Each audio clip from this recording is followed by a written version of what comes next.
Hello out there, Internet land. Welcome to a brand new Dungeons & Dragons campaign. Woo!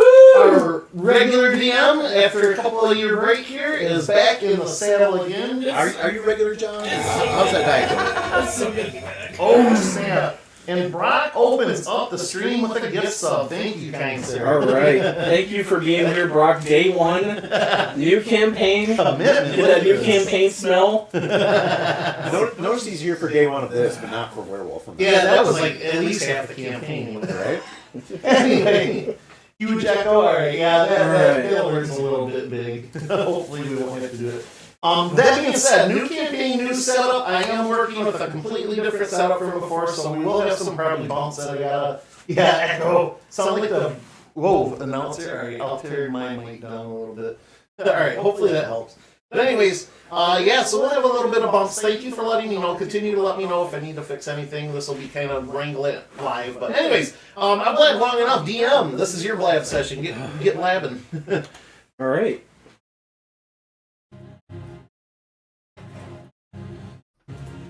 Space. The void. John Sarah. How is it right? Tim Curry. Space. Space. Any better? The void. The void. The vast cosmos going on far, far, wide and wide. Few claim to know its mysteries. Even fewer have claimed to have seen these mysteries. Some say that there are many worlds out there, across the vast ocean of the astral sea, the space between spaces. All I know is that I want to go and see as much as I can of this vast and crazy universe. First, want to see them all. Isn't that right, Stogie? Stogie. We zoom in to a small inn, tavern, on the planet of Orzammar, in the Orzammar space sphere.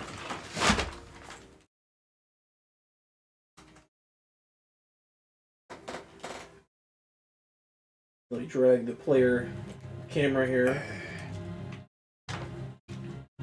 I didn't know I was getting put on the spot right away. Alright. By the way, hi everybody.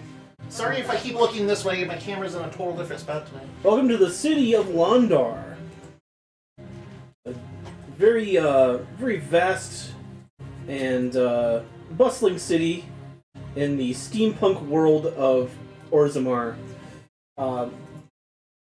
We join our first character here as we zoom into the Lonely Wench Tavern here in good old Londar. Say wench or witch? Wench. And This one's up for sale, right? Still being run, but it's up for sale, right? it's the one I want to buy. yeah, this is you're scouting. There's a few different locations. You're trying to get the theming down for the location you want to buy. As you are sort of looking here, the bartender, Whiskey Pete, is cleaning some glasses, and he just talks about space for some fucking reason. You're not sure why. One of his weird stories he always goes on and on about. Isn't that right? Wouldn't space be great to go see? Man, I would see all the vast planets and all the stars out there. Wouldn't that be amazing? If I had a retirement, then sure, maybe, but, yeah. Well, the barmaid walks up. Pete, they've been waiting 15 minutes for those beers. I was like, oh, God, sorry. And then he walks off and starts filling Under taps. his breath here, I think I know why that place is for sale. Starts filling taps. It's been a while since you've been back in Londar here, since the war ended. The planet of Orzammar is a steampunky level of technology. You guys have just got done with the Great War. About a year ago, that the forces of Baron were defeated, and the Dark Lord there driven back into hiding. Not the forces of evil in a bozo nightmare? No. Okay. Back reference. This being the first year anniversary of the end of the war, the town itself is having a bit of a celebration. It is the War's End Festival, so a lot of people come into town from out of various nooks and crannies from across Orzammar.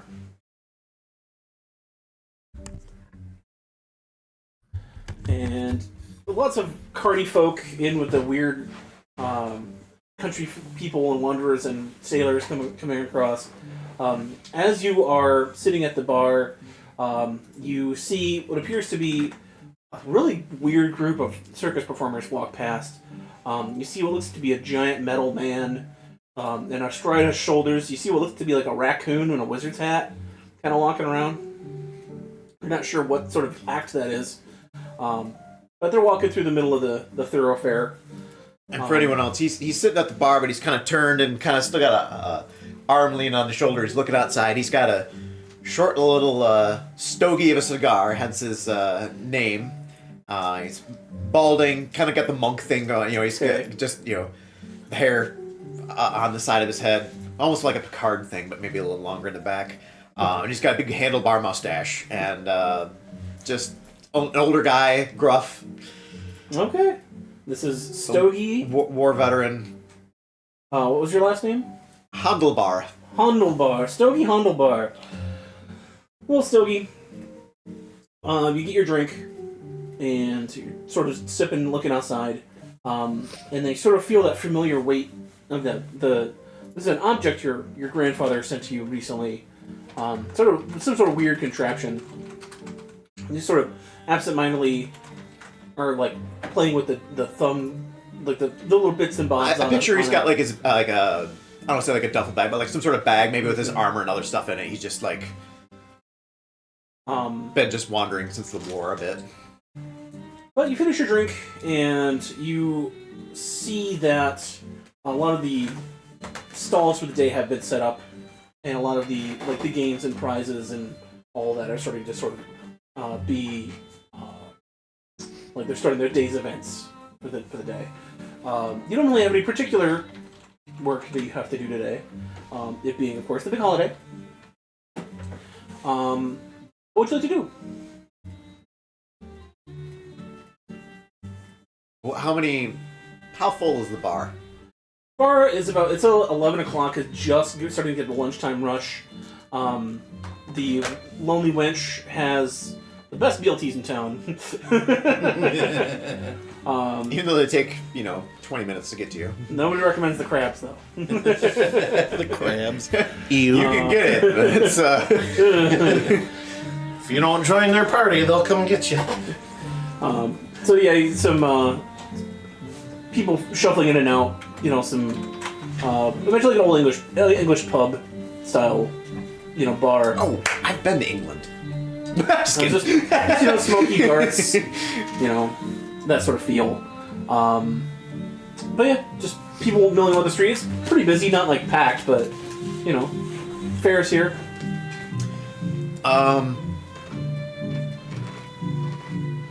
Is there anybody? Is there a table of like one or two people that might be just like sitting there quiet, like not really talking, just?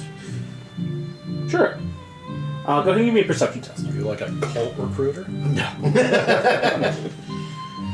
That there's a ranger from the north. He's gonna sell some harmonicas. Ooh, that's a 12. As you're sort of scanning the bar, you do see off in one of the tables. You see that somebody was looking at you, and then they put their hand down their head, or their hand over like, oh god, I got spotted there. Appears to be a guy in a hippo costume, or something approximating a hippo costume. It is a costume, or you just presume it's It looks convincing. Like very convincing.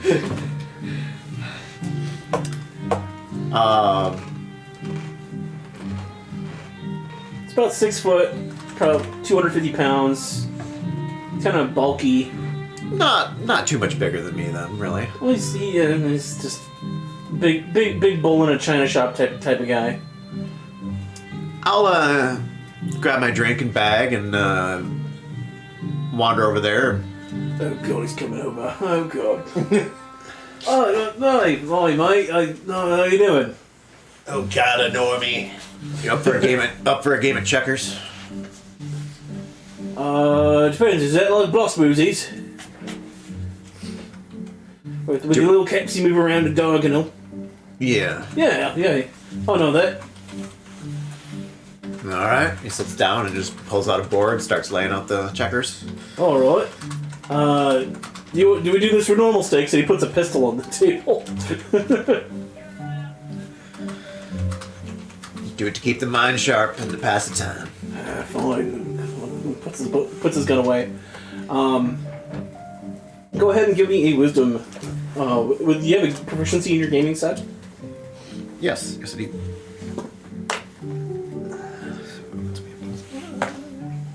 Ooh, how about a 19? With his natural 1, the Hippo Man completely gets his ass handed to him in like 3 turns. Which is pretty impressive in checkers.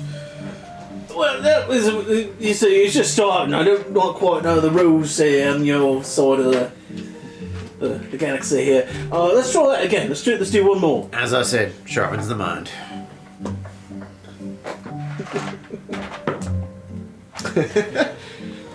$21. Bugger!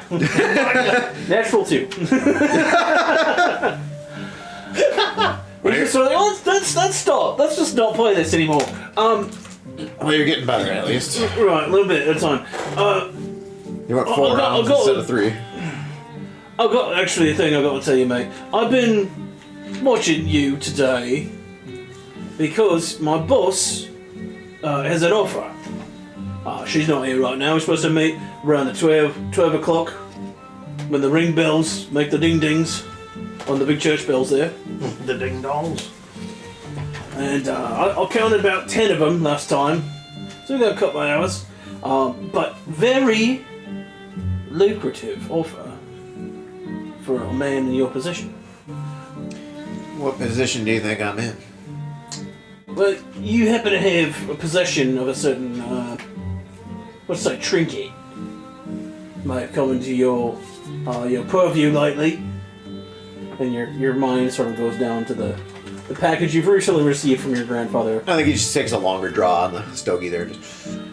Well, we've been looking for that for quite some time, and we's on a bit of a journey regarding that particular artifact of scientific curiosities. And if you were willing to come with us on this expedition of sorts, we can make it very worth your while. A trinket, you say? Yeah. Your accent's starting to rub off on me. Oh, we're all going to be Everybody British now. tells me that.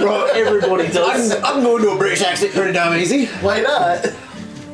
I have a subtle psychic ability. I believe my accent to people. He's a level 1 scion, but his only ability is his Yeah, accent. his accent. I mean, someone did say I could just go on with my British accent when I was playing Pumpkin Spice at one time. I mean, why not? He's not going to be using that voice the entire game. Let's just repeat the question again because I forgot what your answer was because we were joking. Kind of noted off in there. A trinket, you say? Yes. We've been searching for this thing for quite some time. Bit of a scientific curiosity. I'm going less. I see my accent's now starting to drift more toward Australian than Cockney English. Right. And what makes you think I have this trinket? Okay. We might have been doing a bit of spying. We had a looky-loo. To be completely honest, we've been searching for this quite some time. This is the 4th planet we've actually checked. No, I say planet. I meant city. City we've checked in quite some time, and yeah, it's taken us a long journey to get here to find that particular item you might or might not have in your possession. What did I have for breakfast this morning? What are those things you call that little? They got white and they got yellow, and you crack them, and the yellow comes out. chicken orbs. Chicken orbs. Beef Wellington, that's right. Chicken shit. Clearly, you're not from around here. Yeah, I'm from down south. Anyway, Don't have chickens down south, do you? well, we have different things. Yeah. But, no, yeah. We've been, this is the first day in town. We watched you since last night, when we pulled into harbour. And that was definitely Australian. Harbour. Pulled into harbour, mate. He kind of leans out. You're against the wharf there. Like right over next to sort of be like on the side. He points to the big red and gold ship. Got the sails pulled up right now. You see a few people working on there. The ship there we call the Dancer. Pulled into port last night. The dancer. Yes, she's a very lithe lady. She's got the moves.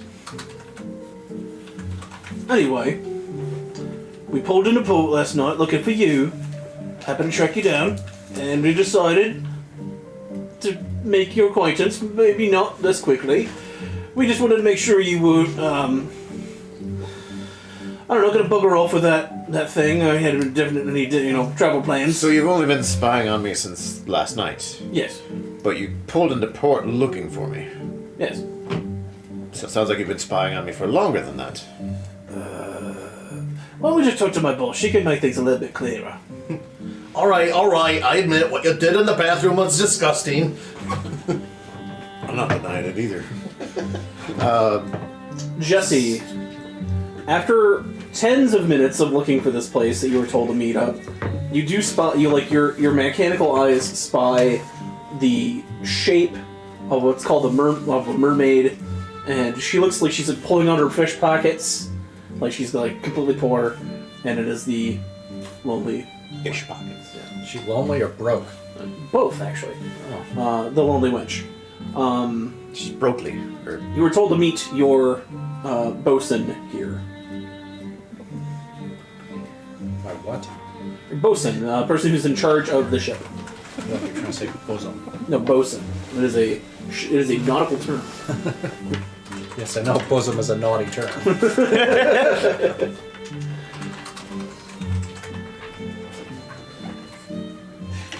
I cast the level 1 spell, Shrimp on the Barbie. It's not supposed to be. bosom is a dirty word. We just call them tits. Yeah. Anywho,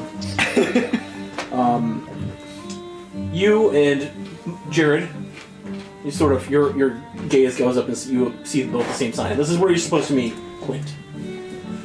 Okay. I'm out back running around the various garbage and bits that have been There is thrown so out. much fucking garbage in this town you would not believe. I'm completely intoxicated in my little hobby right now. Camera zooms in. We'll do a little quick character introduction as we zoom out of the conversation you two were having through the window across the street. With You recognizing the sign. We zoom out of the very skeptical look on Stogie's face. And we look at you standing there, and then you hear like a boom, like a cat squeak, Glass whatever. shattering, scuffling. Yeah. And then from one of the garbage cans pops up. Stick out a raccoon sticks his head out of the trash can, but this raccoon is strangely larger than a normal raccoon, but not quite so big as like a human or anything like that. And he pulls out an old discarded dagger and looks it over. He's like, this looks well enough. Pops open a little bag attached to his side, pops it in, zips it up, kind of sniffs around, and I suppose I procured all I need out of this pile. On to the next then. And gets up, kind of starts to meander around front of the bar here. A little girl walks up to you and says, "You're a nice kitty." She goes to pet you on the head. Pull back and hiss. No touching without permission, lassie. And freaks out. She runs away. The mom picks her up and, "I told you not to talk to the circus folk." runs off the other direction. Bring a gift next time, and maybe I'll think otherwise. Frasm, frickin' You, Dreadnought, as is your designation, your name and your lifestyle all in one. See the target of your your hunt, talking to Quintonius, your big hippo man bosun. So he's made contact, and you know he was not supposed to make contact with the target. The captain was supposed to make contact with the target.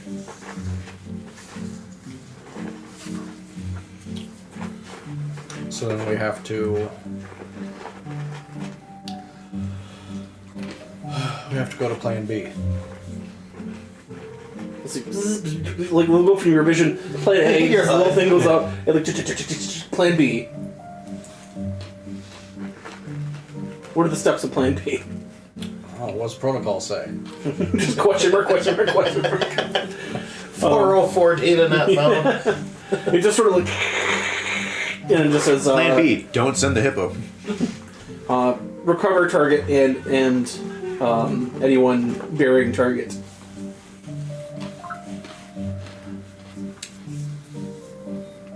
Okay. So to recover target, we need to failsafe protocol would dictate detainment. Okay. You see your partner trudging his gigantic metal feet across the street toward the bar. Hey, where are you headed off to?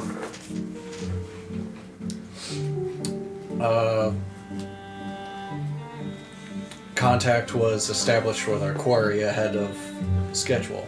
So now we must secure the target. Oh, Quentin? Quint. Quint. Oh, Quint. Ever enthusiastic. Well, I suppose I best be coming along as well. I'm having flashbacks to our brief Firefly, Yeah. and my introduction was trying to retrieve a part, and somebody else came in and already taken it, and I just ended up shooting him. Because I didn't want to go along with it. As you two enter the bar, the waitress sort of like looks at you, backs up, looks at you, and just sort of like, "Can I get you something to drink, dearie?" Ah, give me your strongest brew, wench. He slams down some coins on the table, which slamming down as a raccoon is just still a tink. She picks them up and is like, "Oh, I've never seen anything like this, but looks gold, okay." She walks over to Whiskey Pete. Whiskey Pete, 2 sea grubs, I guess. Alright. It's just absinthe. As she's fetching, I'm kind of looking around for Quint and... Oh, you can't mess it. He's talking to the human. Oh, okay. I didn't He's know in if the he's off corner. in the corner. You see Okay. that they have this sort of game board set up, and there's obviously Quint is lost quite handily. But there's a lot of black pieces still on the board, and a lot of red pieces sitting in between me and the board. Yes. That being said, as you walk in, Jesse, you can see 4 other patrons in the bar. Your scans sort of like give them a once over. Give me a perception test.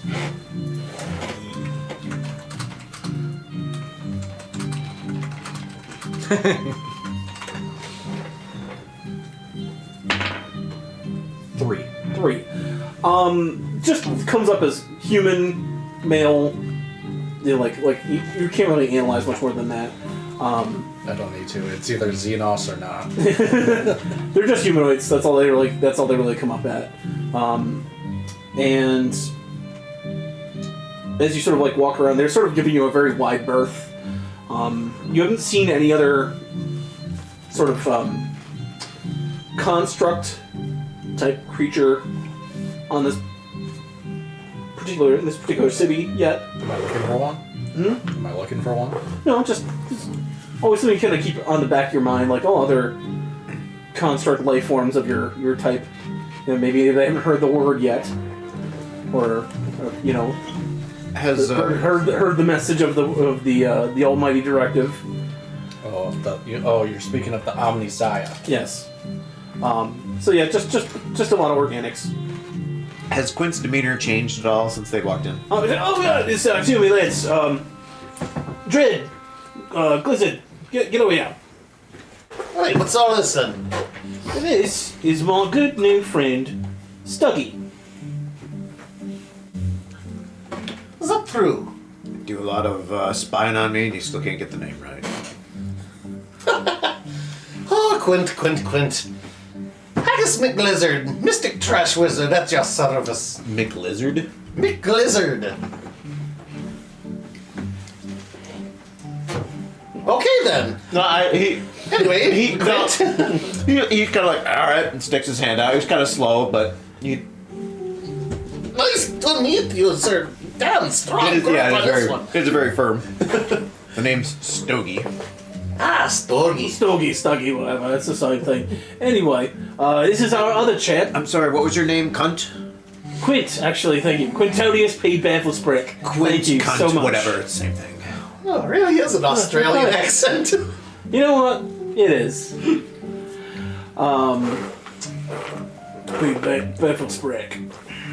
Anyway, this is my other companion. He's Got Brock on that one. one of our. What was exactly your position on the boat, mate? Public relations. It's like, I am a Skitarii Ranger of the Mechanicum of Mars. Wherever that place is.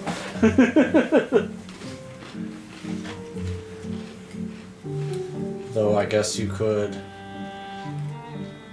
for your simple-minded purposes, look at me as a sort of engineer or tinkerer. Yeah, that's more or less what he does aboard the ship. He blasts things with his weaponry there. Things are dangerous bits and bobs there. Creatures. But yeah, he's good at having a fight. He's like, oh, does he now? And you see him kind of reach over, and he pulls up and he sets up a little turret right on the table, like, kind of like one of those. The thing's like, like Oh, how exciting! A gun measuring contest right here in the inn. I I guess I did wipe my piece around a bit, didn't I? And puts it. But yeah, these are my two mates, and we're looking to maybe hire you for this job. If you're interested, we're just about to go meet two of our other lads, and our captain. what's the job entail? Well, like I said, maybe the captain might be a little bit more willing to speak to you about the particulars of the job. All right. It's a treasure hunt, if you want to say anything, make it fast. We're looking for a key. And we think that you might have said key in your possession. But like I said, my captain knows a lot more about this particular I certainly hope object of curiosity. I say, well, I certainly hope they do. And I kind of glance to see, like, their reactions, like, am I picking up on this guy right? Like, Quinn's not smart. He's good at sailing and not much else. he's loyal. He's loyal. But he gets up. So if you'd like to accompany us, we're gonna go meet two of our mates.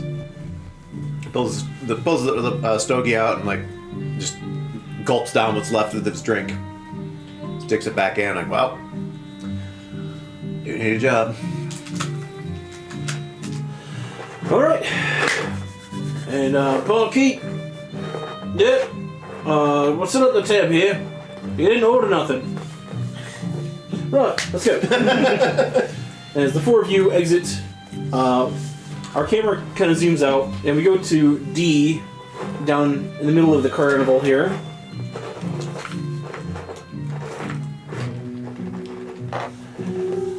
We come up upon a very slim, sort of pale figure, Micah.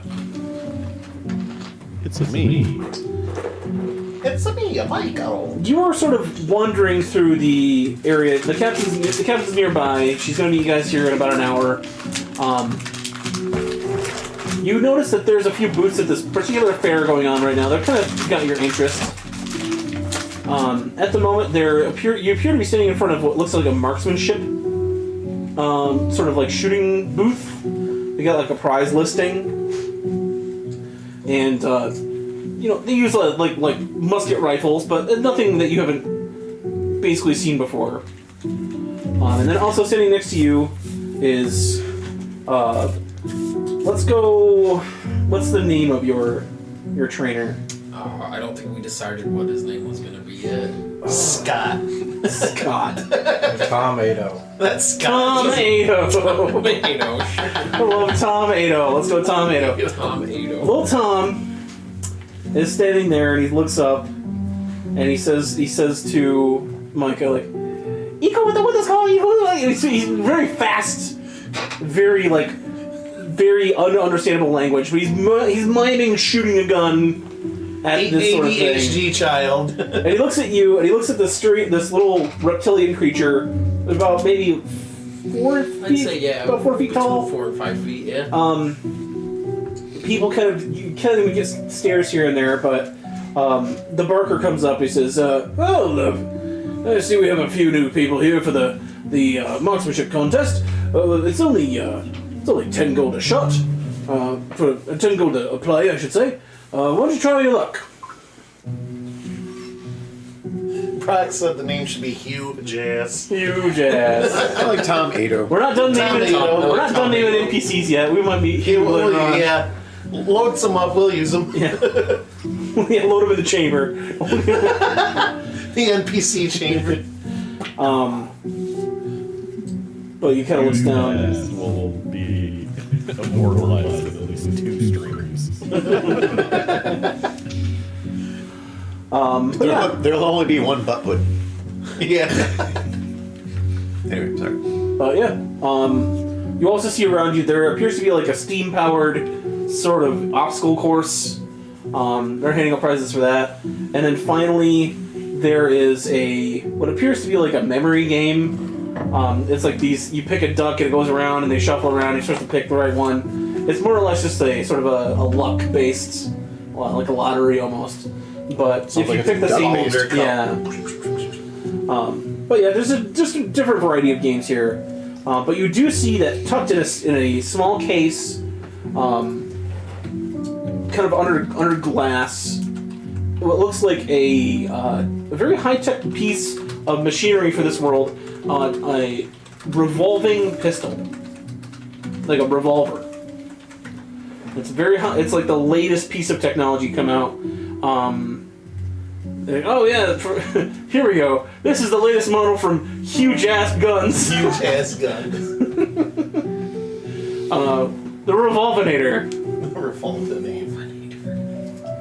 Perfect shot gets the prize goes to the perfect shot. They receive the Revolvinator. To score a perfect 20. No, I'm sorry, a perfect 18. No, 20. 20, sorry. 10 gold to try. 10 gold to try. Who's a marksman here? Nobody's gonna mess with you if Don't you look have a behind. huge ass gun. Anyone? Who is in the scene? These two But, are Micah and Andy. I was gonna say we're not. You're getting it. Okay. Do I have to have a gun to do it, or is it just marksman? Yeah, there's a gun on the table, but if you want to use your natural abilities, I mean, hey. Okay. I guess I'll look up and say, Tom, let me try. And I guess He says something unintelligible, but it looks like okay. He hands the guy a gold and he okay. backs off. The child hands the lizard a gun. Yeah, the child hands the lizard a gun. Yes. So I'm guessing I gotta just try and shoot a target or something. You get 5 shots. Okay. We're basically gonna get it. The higher that you roll, the better. Okay. If you roll a nat 20, it's basically a board here. It goes from outside to the middle, and there are higher ACs to get to the middle. Okay. So go ahead and roll your first shot. D20, right? Yep, D20, you're gonna add Oops. your +4. +4, so I got 8 + 4 is 12. Okay, first shot hits the outer ring for Alright. at least a point, so that's 1. Alright. Make sure I put this in my. How many did you say that was? 5 shots. 5. Alright, second one was a 3 + 4 for 7. Bing! All like zings off and hits like the back of the tent, and he's like, "Whoa, shit!" Whoops! Oh, shit. I got a nat 20. Oh, okay. There we go. Nice. Apparently the lizard's got aim. Perfect bullseye. All right. All right. And then, 4 plus 4 is 8. Another one up into the rafters. That was what, 4? So one more. That was 4, yeah. All right. And a 3 for 7. I'll say the last one almost shoots. You almost shoot the carnival barker. It's like, oh, well, okay, maybe we not let the animal take the gun. Here, and he pulls out a little red bottle. Okay. Here you go. It's a potion of healing. All right. Does he look at Tom and go, "Hi, is your face red?" Yeah, he says some type of thing you think is a response. It's like, the guy's like, whatever. 10 gold per shot, 10 gold per try. Not this kid, though, or his lizard friend. He's done. I almost picture And he looks at the other animal, and not you either. Jared. I'm kind of picturing little Susie from Oh yeah. Ultimate Survivor. Yeah. So only even more faster or something. Yeah. I'll say you all have met up at this point. You guys see, you see Spike wielding a handgun for some reason. Taking shots, almost shooting the carnival worker with the last shot. He got a perfect bullseye though in one of his shots. I mean, he got like Even a dead blind squirrel center. can find a nut once in a while. I mean, Hey lizard, I'll give you 10 gold to shoot the marker. he takes the gun and slides it. No more animals with guns, please. Only humanoids with guns, thank you. Spike was definitely looking at you like he was thinking about it. Would anybody else like a try for the Haggis just looks over at Spike. huge ass revolvinator? Yeah, I'll take a whack at it. I'll just kind of like roll my shoulder a little bit. All right. My firing shoulder. Do your stretches, your pre-gun stretches. All right, Trevor, and go ahead and give me 5 attack rolls with your ranged weapon modifier. Okay. It's a musket, right? Yep. Okay. No, it's a revolver. So you're playing for a revolver. Oh. Oh, I thought it. No, I thought he was shooting a revolver. No. Yeah. It was 5 rounds. It's guns, okay? You He's just got got 5 shots. yeah. He's got a gun that he'll load between shots. That's all it is. Okay. 24 for the first shot. Okay. Tell me if you get a nat 20, because that matters. Okay. 13 for the second shot. Okay.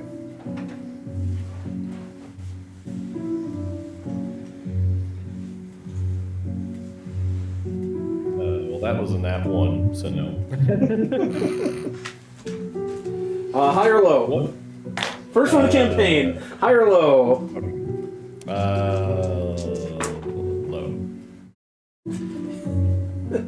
You almost hit the carnival worker in the face. This is what I came here for. It's like, shit! And he hits the ground. Go ahead and do your other 2.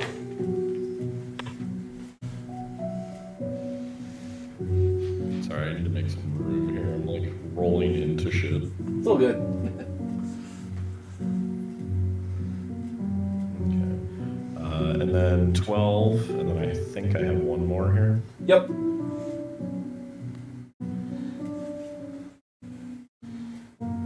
And then another 24. Okay. Okay, well, almost took my head off of that third shot there, but that's okay. It's okay.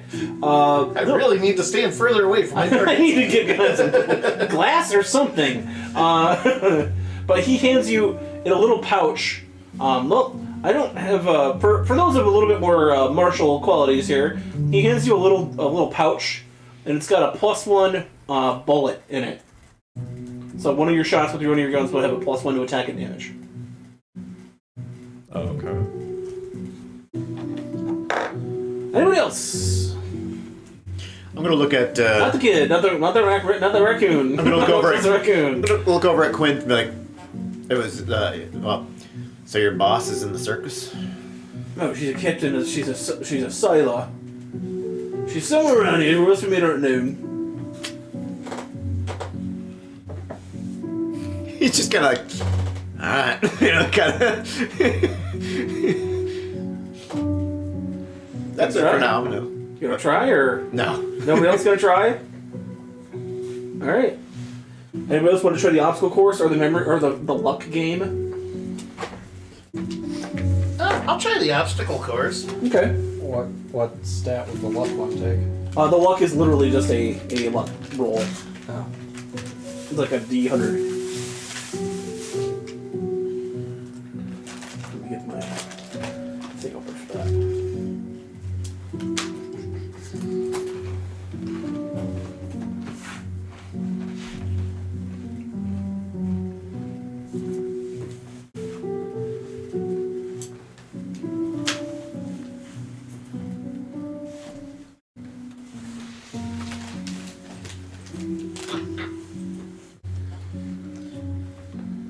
A little weird seeing this pudgy little raccoon doing his stretches.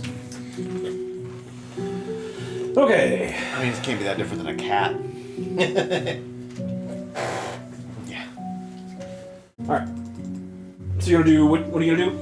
The obstacle course. Obstacle course. Yeah. All right. You're gonna do same thing. You're gonna hit. It's a progressive skill. Okay, it's gonna start low. The last obstacle is gonna be high. And what you're gonna try to do, you have to be able to finish. And the higher the total of your rolls is, the better prize you're gonna get. Okay. Okay. So you start with the first one here. You see Angus. We'll say Dwarf is holding this one. Like, oh, let's say little raccoon man. Do the obstacle course there. What's your name, son? You can call me Haggis. Oh, Haggis. My mom was named Haggis. Great minds think alike. Alright. So there's the first one is like some swingy, like it's over like a little pit of mud. It's just like some swingy pendulums over like a walk board. Okay. So yeah, go ahead and roll me in athletics or in acrobatics, one of the two. Okie doke. We'll go athletics with a +3. That's a 9. You sail into the mud. Very first time. You pay per try, so if you want to try again, it's another 10 GP. Us raccoons are not. We're natural sprinters. Dangerous over short distances. Yeah, French fry. You should have pizza there, lad. Yeah. Alright, this one was a 16 +3. Okay, that's good. Alright, the next one is a sort of a jump. You have to jump on a rope that's hanging in the middle of a pit above the mud. You have to jump on it and grab it and swing across. Okay. 8 +3. 11. Sail into the mud one more time. Alright. Alright. See, this is how I bleed you of all your extra gold. 12 +3. Gonna have to call you a mud panda. So this is your third attempt? This is my second attempt on this part, but third attempt overall, yeah. Okay. So you pass the. Well, I'm gonna make you roll again because your total matters. Okay. So you pass the first one. Okay, go ahead and roll again. 19 +3. Oh, way better. Okay. Breaking Sure. double digits. You swing across, and then now this one is handlebars, but there's like jets of water that spray like in like different kinds. So you have to handlebar your way across on the top here. Oh, I suppose I need to clean this mud off me somehow. We're gonna wash you off somehow. I mean, the parents and the kids that pull them out are gonna be pissed. We're gonna have some way to clean them off. How about an 11 +3? 14. Barely squeaking by in that one. Oh! You actually do get sprayed, but you just hang on through sheer force of will. So now you're War garbling here. war garbled. You get war garbled a couple times. You're soaking wet. You get across. The fourth is like a mat. Like it's not like a deadly masher, but it's got like a big foam mat. So like, I mean, if you do get hit, it's gonna whomp you on the ground. So you have to rush your way through the masher. Okay. 6 +3. Just an I. You get mashed. I'm getting whomped. Yeah. You feel like you would need a 16 and then an 18 to finish that last couple of because the last one is a steam jet fires like a high powered steam jet at you as you're trying to jump on little balls. So You know what? I can dry myself plenty easily. He's like scuffs himself up. And I'll go find something better anyways. Yeah, I'm gonna. The ducks is cheap and free. You get something for the ducks if you want to try the ducks. There we go. There's no losing at the ducks. Yeah, one of those grabber machines with the candy. Exactly. You always win. Exactly. Yeah, Tootsie Roll, okay. Yeah, I'm gonna bail. I don't. Okay. I just don't. You see, he have the takes bonus. 30 of your coins and he's like, yes, alright, making money hand over fist today. And he doesn't have to dodge bullets. Would anybody else like to try the obstacle course? I found those coins in the garbage. Would anybody else like to try the obstacle course today? No? Okay, how about the Lucky Ducks? The lucky duck. I'll try the Lucky Try the Ducks. Lucky Ducks? Alright, 10 GP, roll me a D100. Alright, that's alright. 51. Squeaking by on that one. Yeah.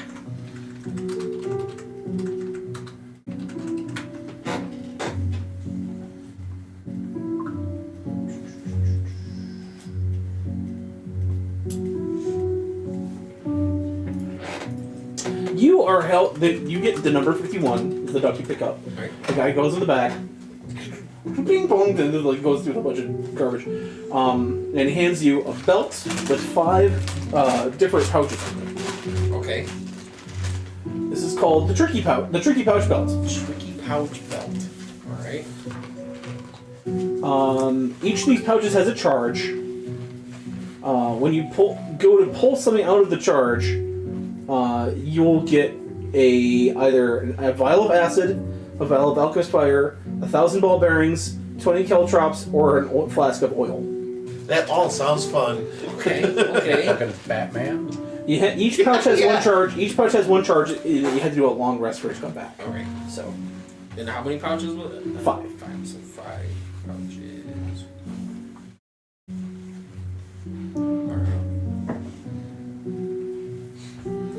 I love items that randomly generate stuff. It's just that extra little element of chaos that makes things interesting.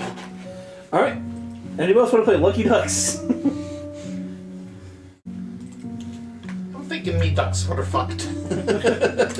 I'll try it. There's no losers on Lucky Ducks. There's literally nothing that you can go wrong. You can't be an unlucky duck. There's one. It's an instant death duck. He doesn't know. He just pulls a gun and shoots you. Russian ducklet. Russian ducklet. Now, is this a question of like a Oh, you pulled the skull. like 100 duck-sized horses or one horse-sized duck? Yeah. It's like that little thing. You see the little rubber duckies going around the little circular pond. It's like that, but he's got like this giant racks of magical items behind him. But they're not the best magical items in the world. And if you pick up the wrong duck, it's a gun barrel on it. And it's got a glyph of warding, so it just explodes. Alright, Lucky Ducks, 10 GP, roll me D100. Alright. First, I'm going to roll a religion check and pray to the Omnissiah for a favorable outcome. Okay. 19. 19. Okay, I'll let you roll twice. Okay. But it's still gonna be a blind pick. Got 11. And 94. Wow, that's two opposites. Yeah. Okay. And then...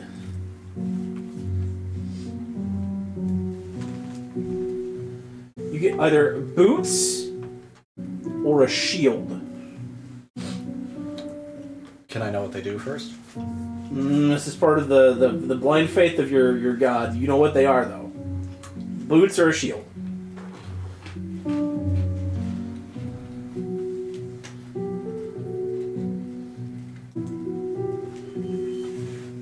Shield. Shield.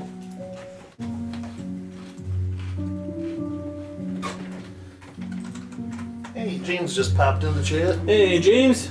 Okay, this is the Shield of Energy Protection. This is a good one. Shield has charges equal to your Constitution modifier. It recharges all charges at dawn.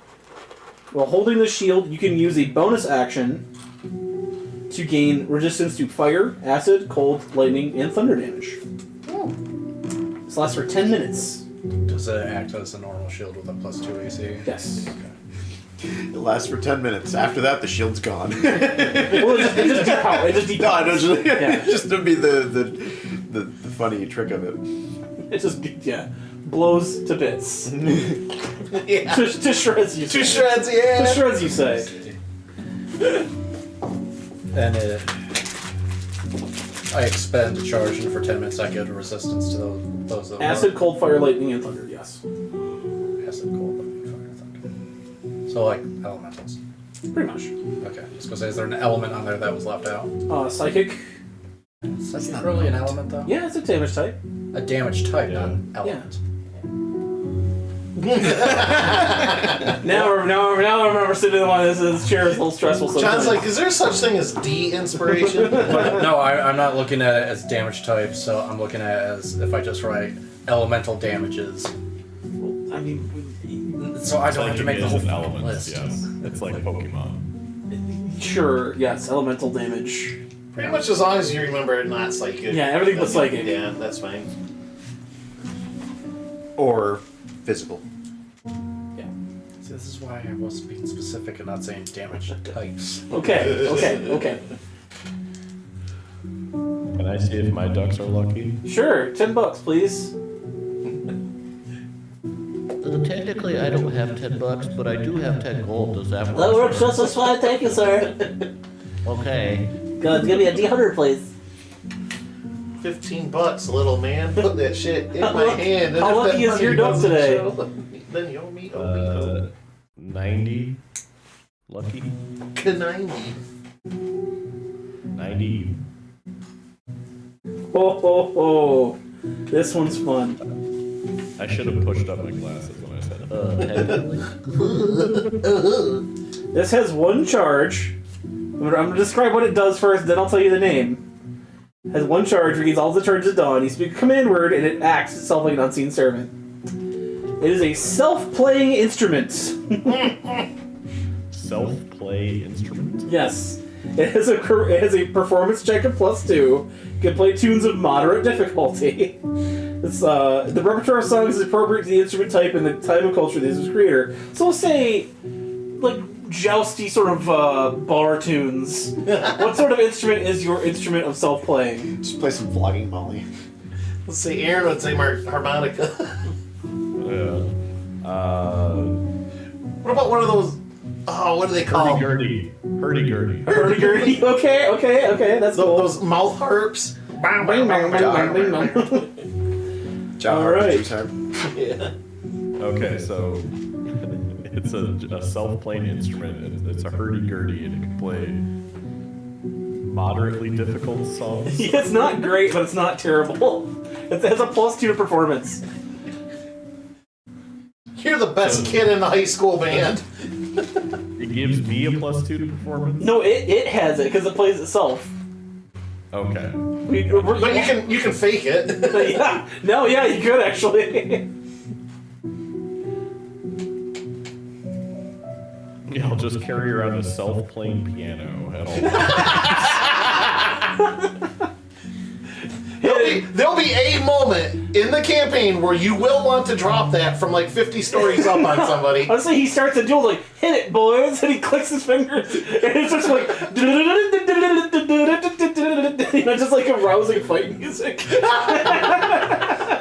It always have someone to play as like a theme song.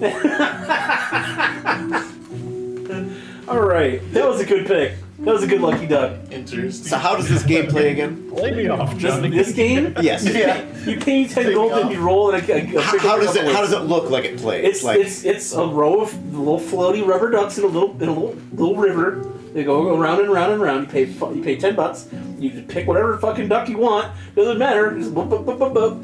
And then you show him the number. He pulls the duck out. He goes in the back. He pulls out an item for you. Stogie's gonna. Alright. And he's. Before the guy can even finish explaining how it plays, he just like tosses the gold and Just up a duck. then he just like flips a duck up and at him. All right, give me a Flippy duck. roll. 64. 64. Looney Tunes style attack.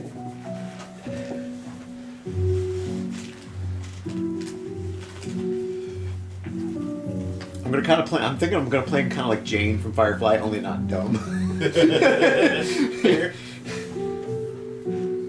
Similar attitude, just. Oh, does it recharge? John? It has 1 charge per day. Okay, thank you.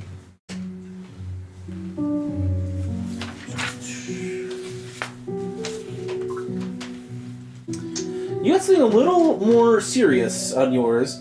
You got the Potion of Vengeance.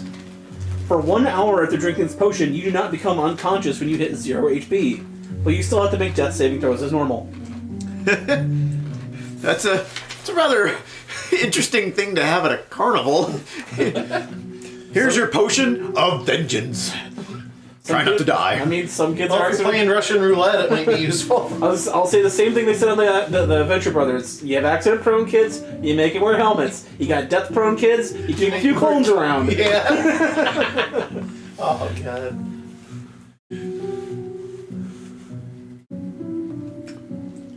At this point, I'll say you guys have been perusing the fair. It has been an hour. Jeremy. 10 minutes. 10 minutes. An hour after drinking. You there, Jeremy? I am not 100% sure Jeremy is here. His mic is muted. Okay. But it's Well, either way, been that way since the his beginning, character, you so- see escorting a sort of a red-clad elven woman. Of course. She is walking down the lane. She looks like she's a bit of a carnival folk. She's got her hair up in a big like ponytail. She's got like a big grand captain coat with some gold like epaulette tassels. She's got emblemized on the jacket.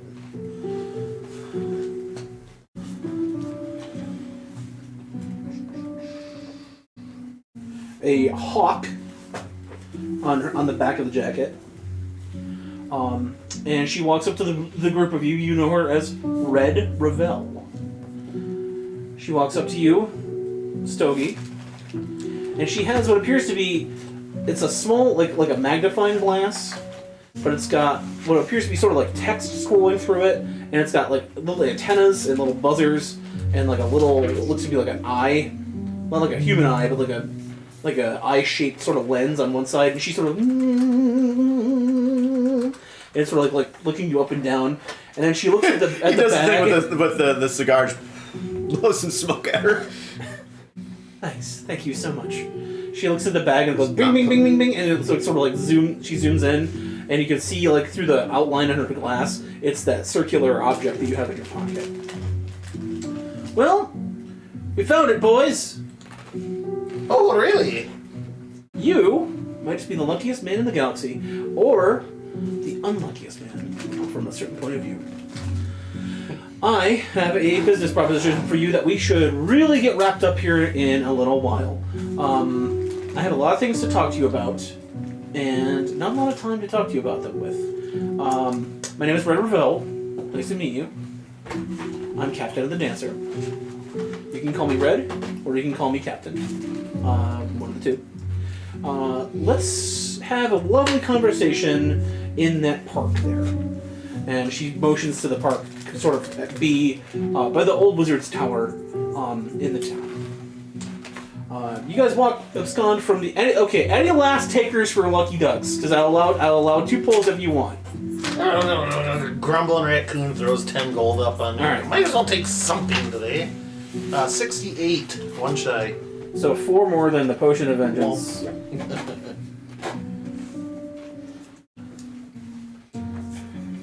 I would say at this point, noticeably, Stogie has not said a thing to her.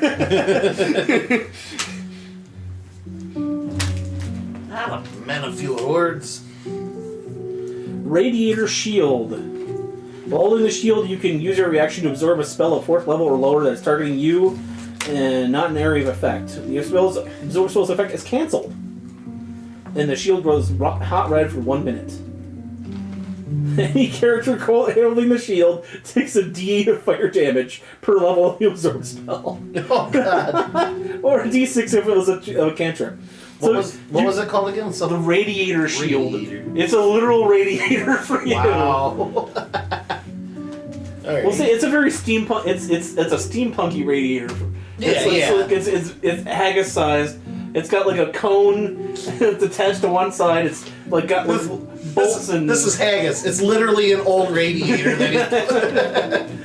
But you can, if you're getting attacked by a spell of 4th level or lower, just you, none of your effect. Yeah. You can use the shield to absorb that spell and negate it.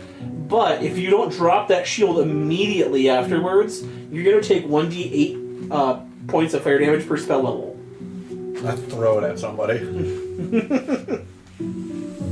Fire to self. Okay. I'll look it up for details later if I have it in 101 lesser magical items. Okay. I wrote down just the most basic of description, but yeah, we'll be able to come back to it if I need it. Alright. A little radiation never hurt anyone. You want to lucky some ducks? Everybody else is doing it. I did it once. I guess I'll look up at. Did you lucky duck? Yeah, lucky duck. I You got the belt. utility Oh, the belt. belt. Yep. Okay. I'll Well, look now up the at- kids got it. Yeah, I was gonna say. Now I'll the look kids at- gotta get one. I'll look up at Tom. Yeah, Tom's gonna lucky duck. You gotta give it a try. Whack throws his coin on the. I don't know what you just said, but I want to duck out and say it. Who wants to roll for Tom? Give me 100. The D100. Go ahead and roll for Tom. Excuse me. 57. Oldie, I think I'm the one tying here. All right.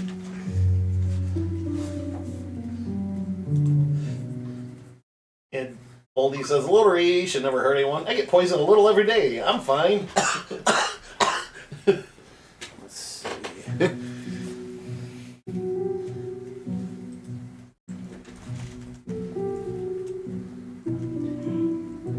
I'm sorry, what did you roll? 57. He got a choke collar. Oh no! Oh no! Just hit 300k. Huh? Mana points of your stream. Oh yeah. I'm probably still behind Brock, but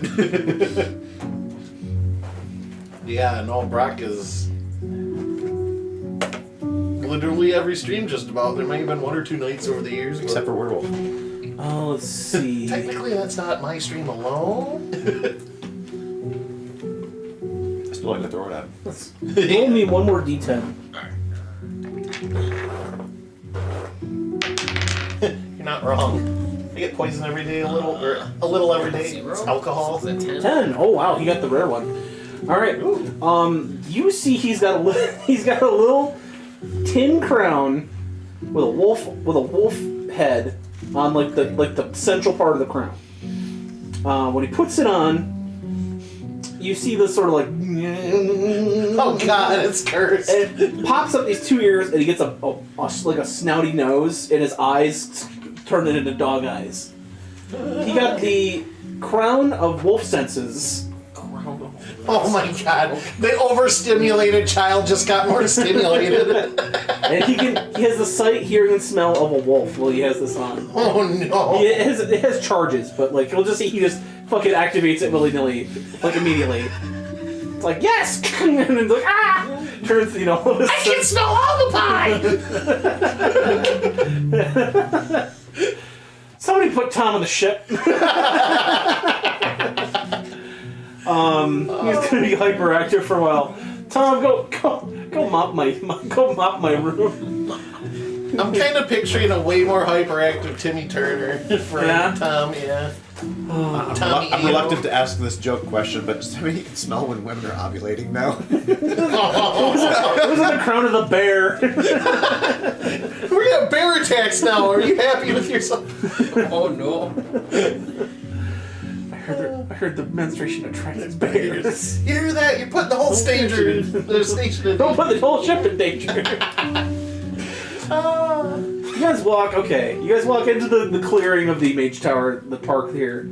Relatively quiet. You hear the sounds of the carnival going around you. Red kind of says aside, like, okay. Now, I've got to tell you a thing to tell you a thing to tell you a thing. Okay? The first thing I'm going to tell you is that object that you have in your possession crashed to this planet what would have been 3,000 years ago. Now, whoever gave you that, or wherever you found it, was it in some sort of dig site, presumably? It's in the mail. Okay.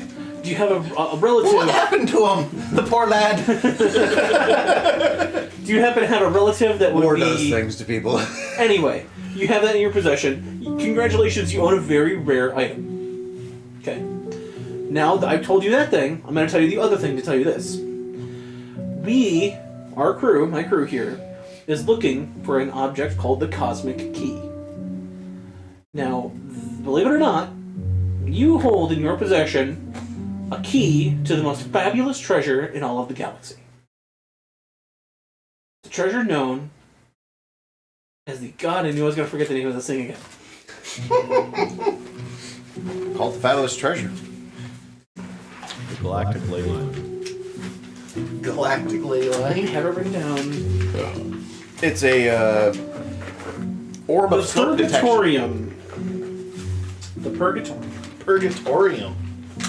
Purgatorium. Now, the Purgatorium is Let me in. a collection of very, very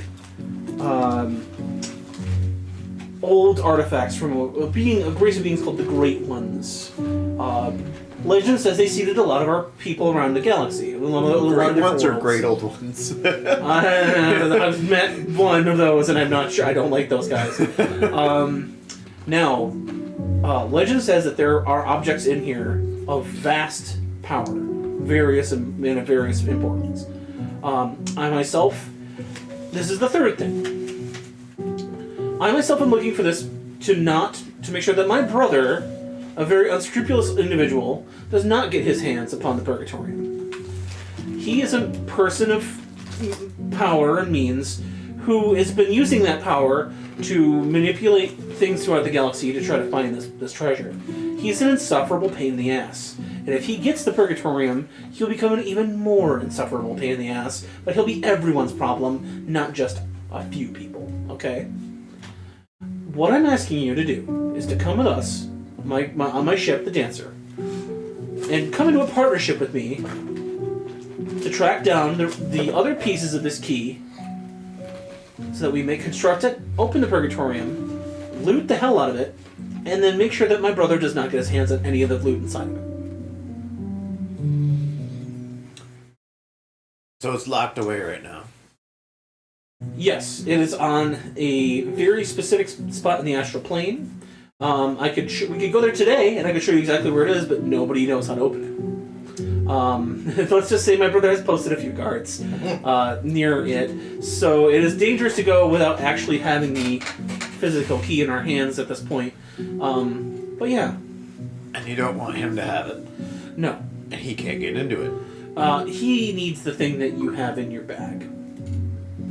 But the problem is, and this is the kind of the fourth thing, so the guy who originally found that, Sinbar the Sailor, sent it in a random direction somewhere in the... He knew of the dangers of the Purgatorium and wanted to make sure that nobody could possibly find it.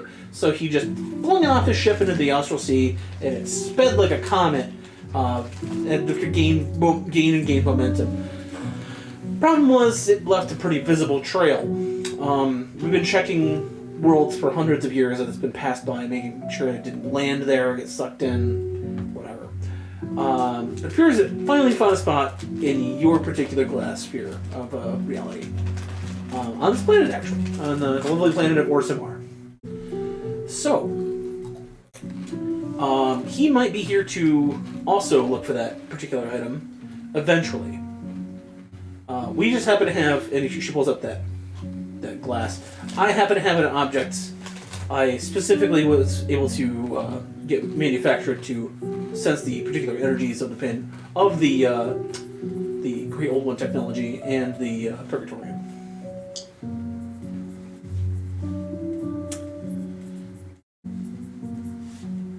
So, he needs inside that treasure. He can't get in that treasure. No. Why He will would you... eventually. He will eventually. How can he without the key? Well, like I said, he left a trail, and it's only a matter of time before. And then, as she says that, you hear this like a cannon shot go off.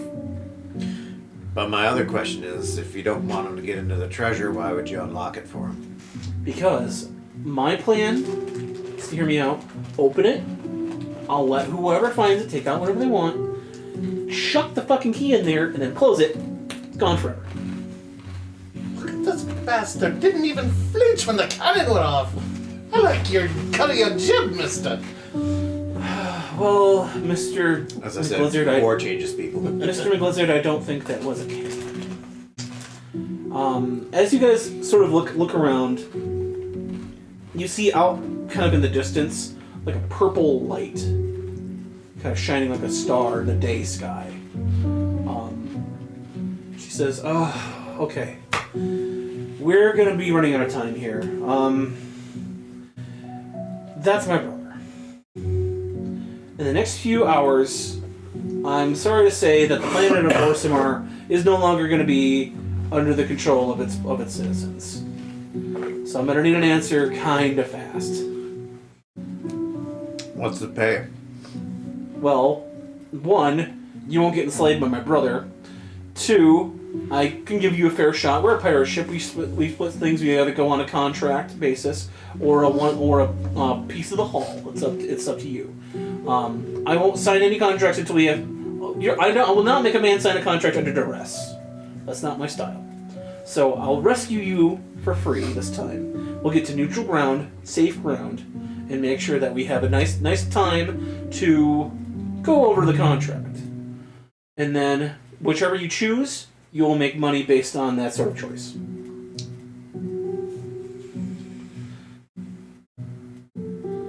I'm also a representative of the Pan-Galactic Trading Company, so we also have a legitimate business front on top of, well, we're pirates. And everybody kind of just, she motions around, we're pirates, okay? It's just a thing. We steal from the Galactic Empire, which is the guy who's coming right now. Chad's saying, pay them in chicken orbs. Oh, I like chicken orbs. Lufia, yeah. He takes another draw on the stogie. Everyone's got to have some sort of retirement plan. Okay, because if we go, getting back here is going to be really hard, okay? Because they usually put a blockade around whatever sort of crystal sphere that they take over. So I'd say we got about an hour before they start making their landing here on the planet. If there's anything that you guys need to grab or want to look for before we take off, we got until about 1.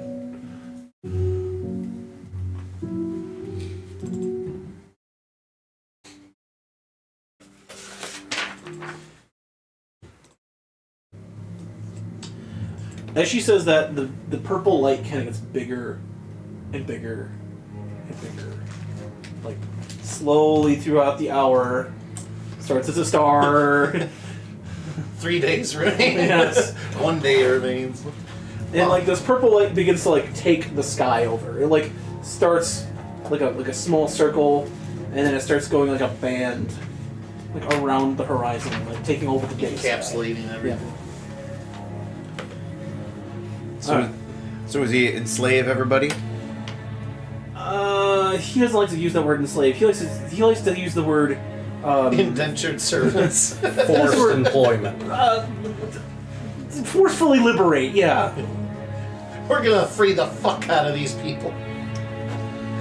Because I do have family here. I rolled a 19 for sleight of hand. I'm gonna get my money back from that obstacle course guy. Okay. Or at least try anyway. Actually, hold up, 16. Sleight of hand's double proficiency, so actually Yeah. that is a 22. He is sufficiently on. Like everybody's sort of like looking up in the sky. You get it back. You get your money back. Right on. So Well, your Haggis wins again. Haggis is just gone. Well, he knows to meet us at the ship.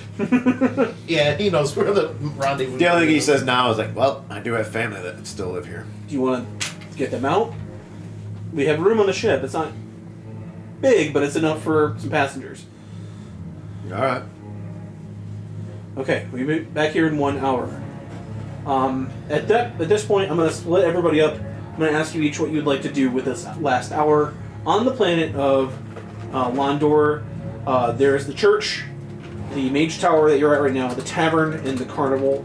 The carnival you can go through if you'd like to try one more time to interact with anything at the carnival. However, the closer we get to the end of the hour, the more panic is setting in as this light keeps just getting fucking big. Yeah, it's taking over.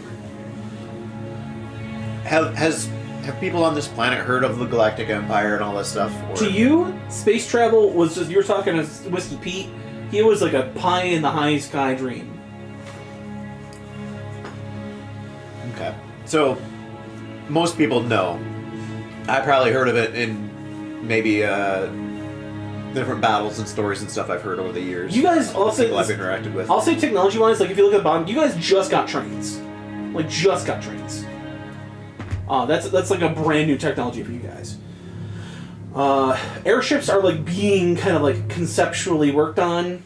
Like the Industrial Revolution sort of era. Yeah, this is a very Early steampunk stages. world. Okay. All right. 1 hour left. We go out as we lived. Crooked. Off to the carnival game. That's what the carnival is. You just scoop up all the ducks and throw them all. What do I win with all the ducks? Fuck you! I'm getting out of here. All right. I'll go through one at a time. You got your money back. That'll be my action. Anything else? Nah, Okay. I'll just spend my 2 minutes. You gleefully rob the money back. What would you like to do? You want to get your family together? Yeah, there's only 3 people. So. Okay. You run back. You like as fast as your war-weary body can carry you. Run back to your where you live. Who is at the house right now?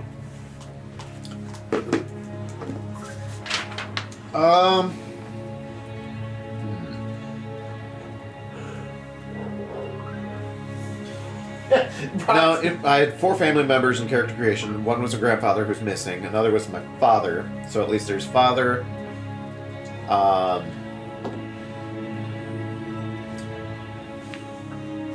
Father, Son, and Holy Spirit? Yeah. Let's say a sister as well. And do I want the mom? Like, is his mom still alive at all? Or What is it, do you really? I gotta mention this though, Brock said something hilarious. We've barely scratched the surface, and this whole D&D campaign is already better than the $200 million Borderlands movie premise. Thank you. Thank you. See, give John $200 million, and we'll have a great fucking Gearbox, movie. let me direct the movie. I'll do it. I'll do it for free. I mean, fuck, we're already kind of doing a Borderlands campaign with Spelljammer. I mean, come on. Hunting vaults, you say? Hunting vaults, you say? Yes. I'll say father, sister, and wife. What the hell? You have a wife. Okay. All right. What the hell? All right. You go home. She's more of a ball and chain, really, but... Wife, she was like, well, you're back early. Let's, I thought you were going to go, work on the tavern a little bit. You're not gonna give her a British Cockney accent? No. Where have you been off to? I say! Looked outside lately? And she looks like, what the hell? Grab anything necessary. We gotta go. Give me just a persuasion real quick. It's get easy. Just I want to. We need some kind of roll here. Oh, wait, you said persuasion.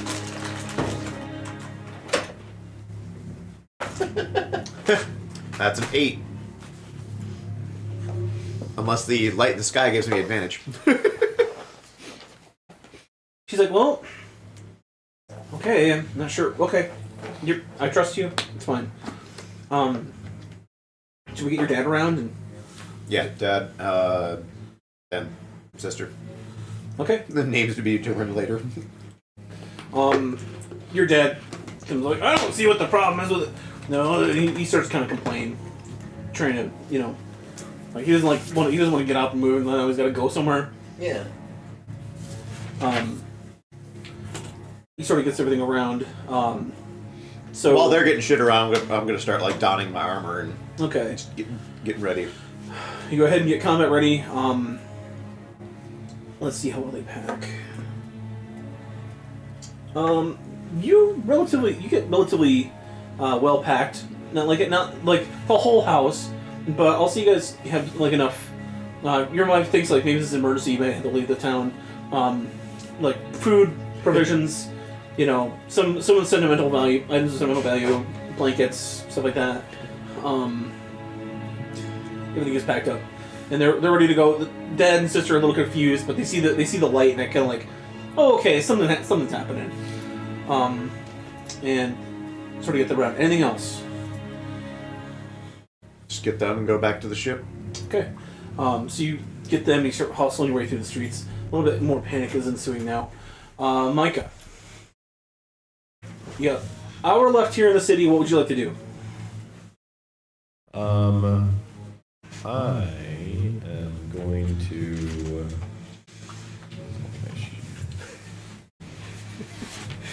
I should go to the tavern and be like, get some peanuts and a beer and put a bag over your head. Hitchhiker's Guide reference. Should we like put bags over our heads? I thought you were saying, did she bring a towel? Yes, we grab towels. Marking that. Don't forget to bring On the my towel. marking that in my inventory. Towel. Never go anywhere without your towel. Okay. I'm gonna go up to the shooting game again. Mm-hmm. You can hear me, right? Okay. Mm-hmm. Yep. I'm gonna go back up to the shooting game again, and I'll be like, okay. I consider myself somewhat of a marksman, okay? And I'll pull out my own musket that I have, Okay. and I'm gonna, I guess, tell me what to roll for this. I'm assuming it's gonna be deception, but I'm gonna say I can't quite pinpoint what it is about your firearm, but allow me a second to prove something here, and then I'll kind of gesture that I'll play the game again with my own Okay. to see, like, basically make him believe that there's something wrong with his musket, and that's Okay. why I lost. Yeah, give me a deception. The sights are off. Either he's a little quiet or the music is a little loud. I'm trying to find that balance of being able to capture the music but not make him echo. Can you understand him at least? Or? Yeah. Okay. I really have to like listen. But Okay. Yeah. Okay, deception, I got 19. He says, "Oh, well, this is a very premium piece. Go ahead and I'll allow you to. Like, see, it's very well tuned. Go ahead and take a shot." still 10 gold. Yeah, it's like, oh, okay, but yeah, you gotta pay me again. You gotta pay me again.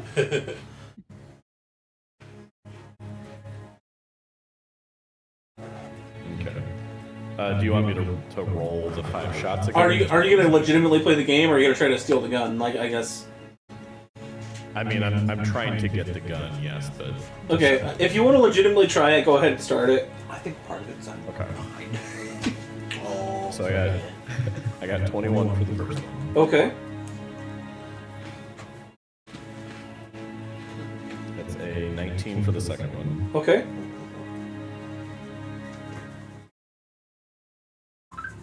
22 for the second. All right.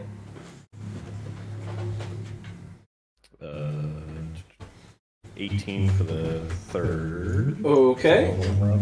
Fourth one. Okay. And then the last one is a 23. All right. That is a perfect. That was all dead rings. He goes, "Wow, holy shit! All right, yeah, no." And he starts like looking at his gun. Maybe it's like the barrel's bent or something. And he's like, "Well, here." And he unlocks the case and he hands you the huge ass revolvinator. It's a dwarven revolver.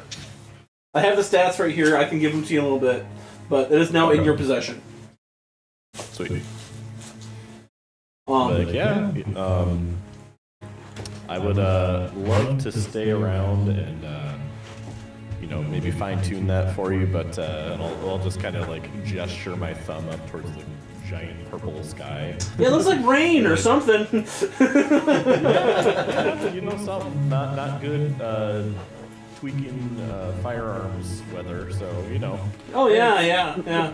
Hopefully it comes out by dinner time. But yeah, thanks. And he shakes your hand, and he goes to kind of like look at starts like inspecting his gun. I picture he's like sitting there, like he like sets it on the table, and he's like pensively looking at it, like scratching his head, like what the. Yeah, like what the fuck. All right, Jesse.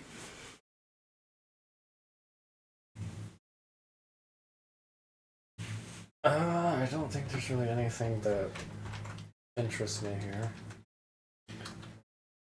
So I guess I would just... Hookers and blow? I mean, you can't try. So I guess I would just prepare for battle. Give me what's your passive perception? You wouldn't be getting a hooker for your pleasure. You'd be getting it for Passive their perception, pleasure. or was Passive perception. Perception plus 10. As if you roll a 10. Oh, perception plus 10. 11. Okay. As you're sort of like walking around, I'll see you do like a couple of. You're sort of pacing around the mage tower outsides, sort of trying to figure out what the hell you're going to do. And then behind you, you don't see him, you hear a spell go off. Go ahead and give me a wisdom saving throw.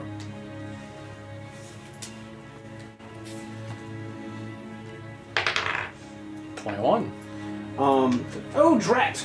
And you turn around, and there's a small, sort of 70-year-old, like, wizened, sort of Merlin-y looking wizard. He's got, like, eyeglasses with, like, the multiple lenses he can flick down on him.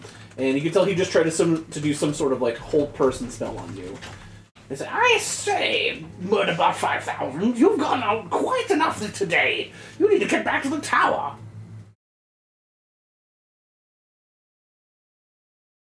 I'm gonna draw my sword out. I'm gonna come again. Command word, put it away! He holds up some red jewel at you. Error 404 detected. You'll be rather cross today, Murderbot. Murderbot. The name is Dreadnought. Sassy, too! I'm trying to... You see, he's gonna wiggle his hands and try one more spell on you. What would you like to do? Go up and pick him up. Throw hands at him. Alright, give me a strength test. And I pulled out my gun.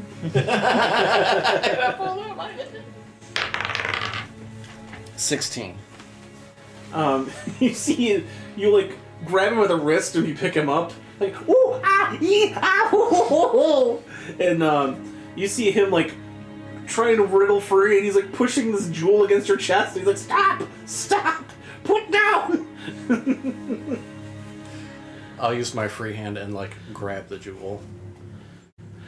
Oh god, it can control itself now. And then you hear a gung gung gung gung gung, and from around the tower you see another like a steel guardian construct. It's like a suit of armor with wood metal, and it has a red light in its chest. But you can hear it gung gung gung gung running around the corner.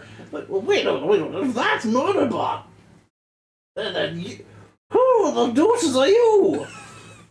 I believe I already introduced myself as Dreadnought. Dreadnought, you say? Yes. Okay. Well, could you please put me down? I was honest mistake. You see, from behind, you two look very similar.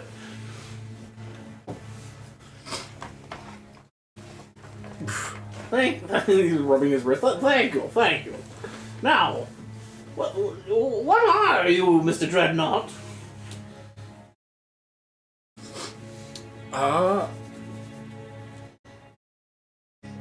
I am an ascended life form, hailing from the great red planet of Mars. Are you Space? Space! I guess you could call it that, yes. I knew it! Zargov the Great owes me $10. Come, and he starts to try to pull you toward the tower.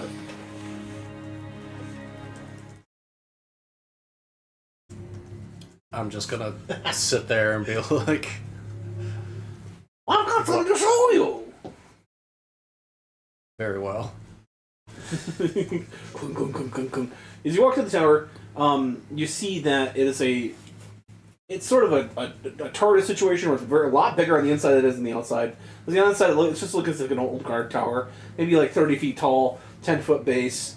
Like maybe you think like, man, I'm gonna be cramped as fucking here. You walk in and it's like an opulent palace type of ground floor, like 30 feet wide, big ascending staircases.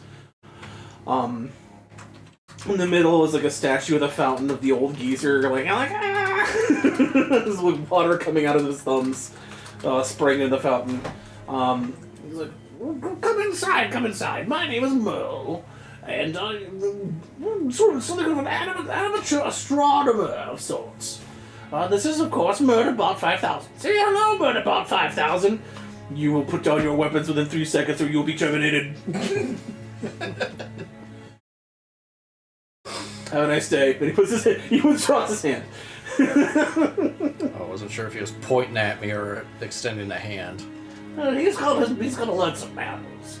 But if you're from space, I've got something to show you. And he walks up to this iron elevator. He's come on! Sure. Pushes the up button, go up for like a minute. He doesn't poke her to win it? Yeah. Oh. Goes up like a solid minute. You're just going up in the air and yeah, it's just he just launches this. I've been studying the stars for decades now. I've seen the different planets in our star system. I've even seen a temple of some sort of the very edge of the galaxy. Something weird and mysterious. I've been charting it with my telescopatron 2000. And he shows this like as he gets to the top, you see this just a telescope. It's just a fucking telescope. But he gives it this grandiose name. But he's got this thing. I've spent all this time charting all the star information I can find. And he pulls you aside, and you can see there's this thing. It's called an astral orrery. And what it does, it acts as a compass in space. It's going to help with navigating a Spelljammer throughout the different astral sea area. It'll give you bonuses toward finding locations that you need to find. He says, look, I'm willing to give you a deal. If you, Mr. Spaceman, can go explore the temple on the edge of the galaxy and bring back whatever sort of treasures lie inside, you can have this. And he hands you the orrery. It's like a globe-sized spinning, like steel set of rings. But when he activates it, you see like a space map come up.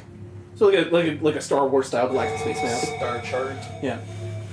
And thanks for the gift again, Brock. That's 4, 5, 2, Here's some 4. elevator. Okay. Damn. Elevator music that I know John and especially Jesse should appreciate. Yeah.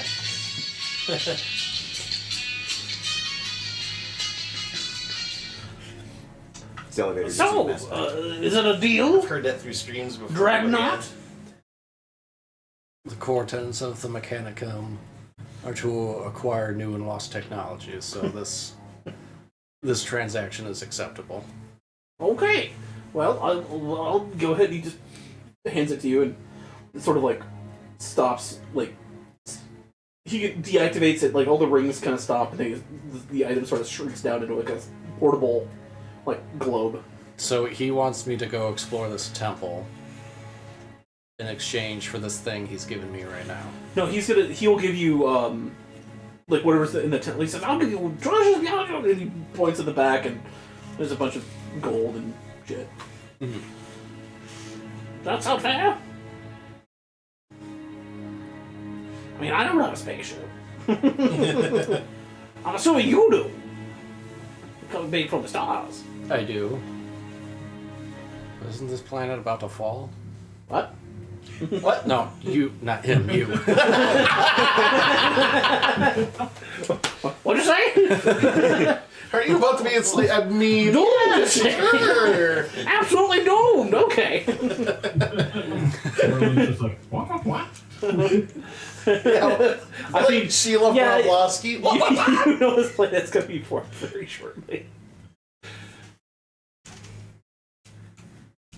It sounds like. So he's giving me this, like, basically space compass thing. Yeah. All right, I'll be back in an hour. I'll see you in 20 minutes.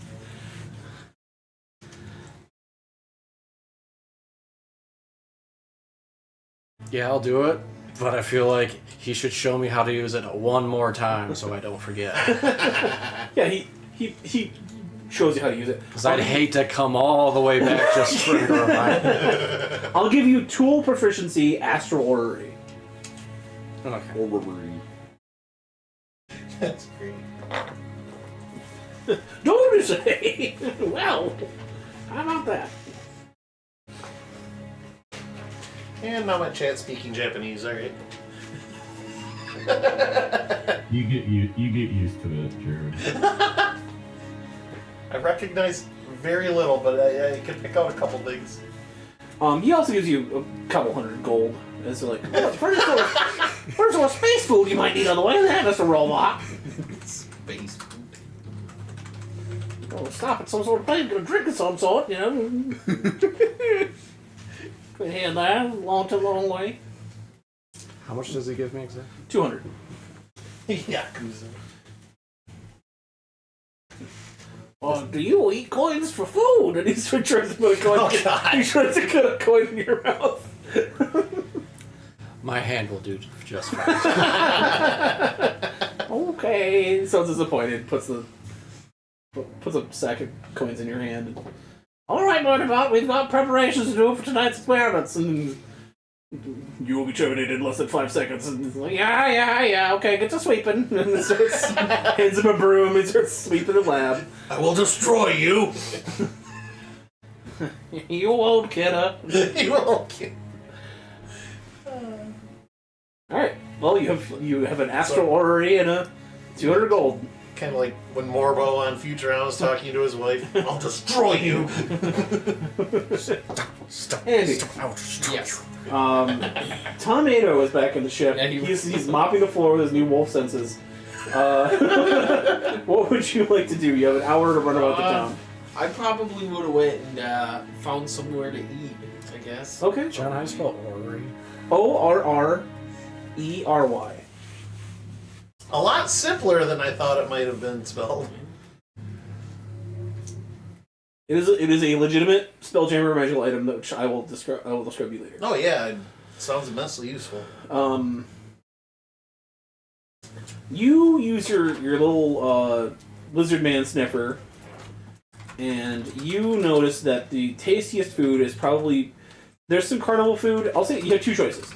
There's a bunch of carnival food, and there's a bunch of food at this tavern.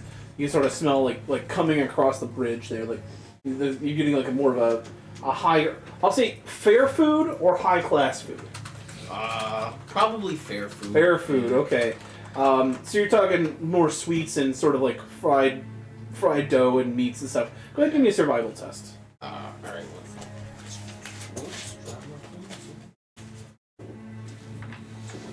Right. Yep.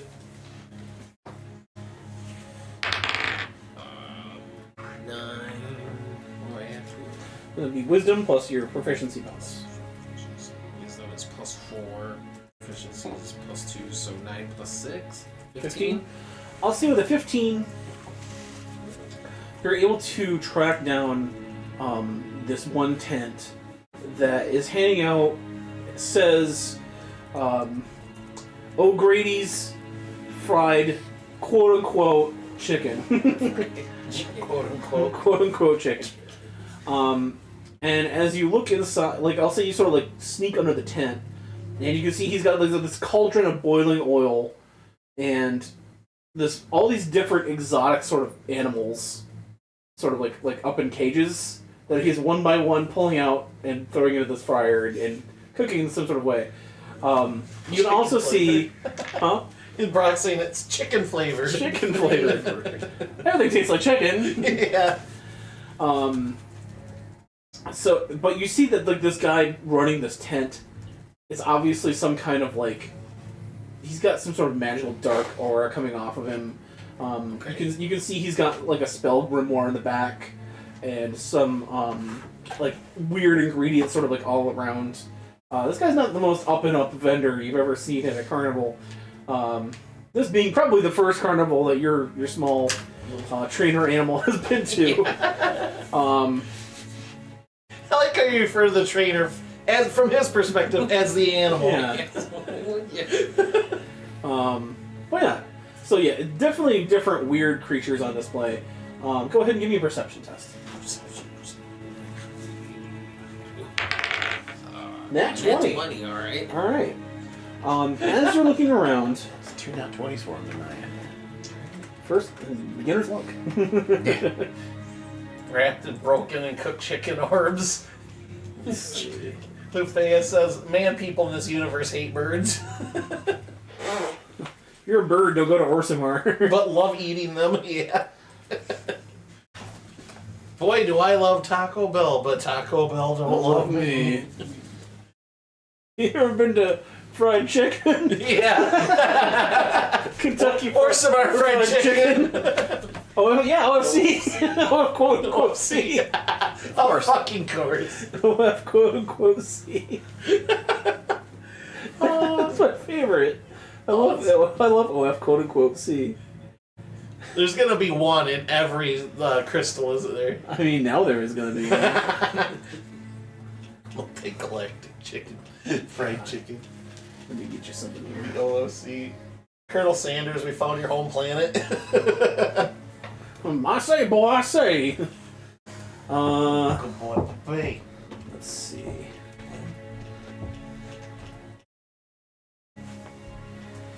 You see up on a shelf, a sort of a bubbling, boiling, sort of like magical concoction. Like, is it in a It's in a bottle. The cork is off, and it's like this fulminating like smoke is coming out of the bottle. Okay. It smells interesting. Okay. Yes. Okay. It's like it has. You can tell it has a both sweet and sour, savory flavor to it just by the smell of it. Just by the smell of it. Okay. I'll ask him what it is. The guy turns around like, "What the? What?" I guess I don't. He's very He's looking surprised. at the kid. No, Tom's not here. Back in the ship. Yeah, it's just Spike. Oh, okay, He looks never down like, "You look tasty," and he starts to go down to like pick you up. Oh, I give him angry eyes. Give me intimidation. Intimidation. Okay. I think I'm good at that. I got 17 plus. Yeah. You just like eyes roll back, teeth come out, claws like holy shit! And the guy like the dark wizard leaps out from behind his stand and like pulls the curtain down and just says closed. It just starts fucking booking ass down the lane. All the different animals in the cages like applaud. Yay! Is there anything cooked? Can it get food? I mean, he has a rack of quote unquote chicken. That's a bucket of quote unqute chicken. OFC. A bucket of I'll OFC. just look around and be like, I guess it's all free, and then I'll grab the potion? Okay. and then I don't know, a drumstick or a whole chicken or I whatever mean, they got. And it just comes start- in a nice portable bucket for the family. Perfect. All right. Give me a tomato. Be sure to get some of that gravy. So on your sheet, go ahead and write mysterious potion. The baked beans. Just anywhere like inventory or items or whatever. Dude, I survived off of KFC's potatoes and gravy when I had my wisdom teeth pulled out. 'Cause you don't have to chew it. And bucket of OFC. Guess I would starve. You want to put some quotes around that C? Yeah. That's probably safe. Chicken product. It clucks. As you sort of exit, you hear one of the cage animals Clucks say, are- "At last we are free!" And he starts like ripping the cage bars, and then like all the different animals start liberating themselves. And, like giant flying. You just became like a cult savior here now. giant like flying like. What's that in bats and- Solo where the robots start rising here, the droids? Yes, We are free. Detroit become human. Before I leave, I'll just turn around and, I don't know, try and open up a couple of the cages maybe for them. Sure. Go ahead and give it an inspiration. What inspiration is at any point you roll a d20, you can spend that inspiration to re-roll it and take the better of the two. Alright, cool. Alright. As I'm leaving, I'm just gonna start eating at least one of the drumsticks or It something. tastes like chicken. Tastes like chicken. Tastes like chicken. I guess. Tastes pretty good. Alright. And then you also have the mysterious potion. So, Right. okay. Buffalo chicken. That was pretty good. I'm always down for buffalo dip. It's been about an hour. You all meet up at the ship. You counting your gold. Micah playing with his new gun. You and your family looking at this odd assortment of people showing up to the ship. You showing up with the sack of gold and your new magical item, and Spike walking up with a bucket of chicken in hand. And a mysterious Like, and I'm not talking foaming like potion. I'm not talking like a paper bucket. I'm talking a metal pail. Yeah, a cauldron. A metal It's a pail. cauldron. Metal of pail chicken. of chicken, and a smoking. He's wedged a smoking potion like in the chicken, so it's like not gonna spill. It's just like smoke pouring out of the bucket. Is that the 8 special ingredients that they use in the chicken? The special herbs and spices. Yeah, herbs and spices. Oh boy. All right. So yeah, you all meet up and are starting to sort of get the boat loaded, and from the sky, you see what appears to be a fleet, like 20 or 30 ships. They have golden winged backs. The fronts of these boats are adorned with these giant golden dragons. The sails are purple, catching the sunlight. And as they begin, like, oh fuck, he's here early.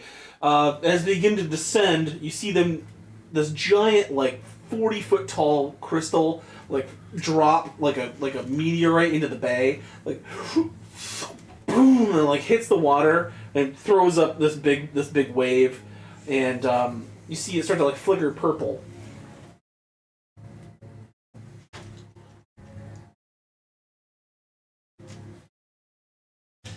Everybody in my chat's like, God, I'm hungry for KFC now. I'm like, I should get them to sponsor the stream. Projected from the crystal center, you see this giant form of a young elven male, purple hair, blue eyes. He's wearing these grand robes, and as these ships start to descend, you see other purple armored elven soldiers starting to like pour off these ships as they float above the streets. They start like forcibly taking people down, like putting like manacles on them. Capturing them, and as this begins, this person. Let me change music here. Get a little more dramatic.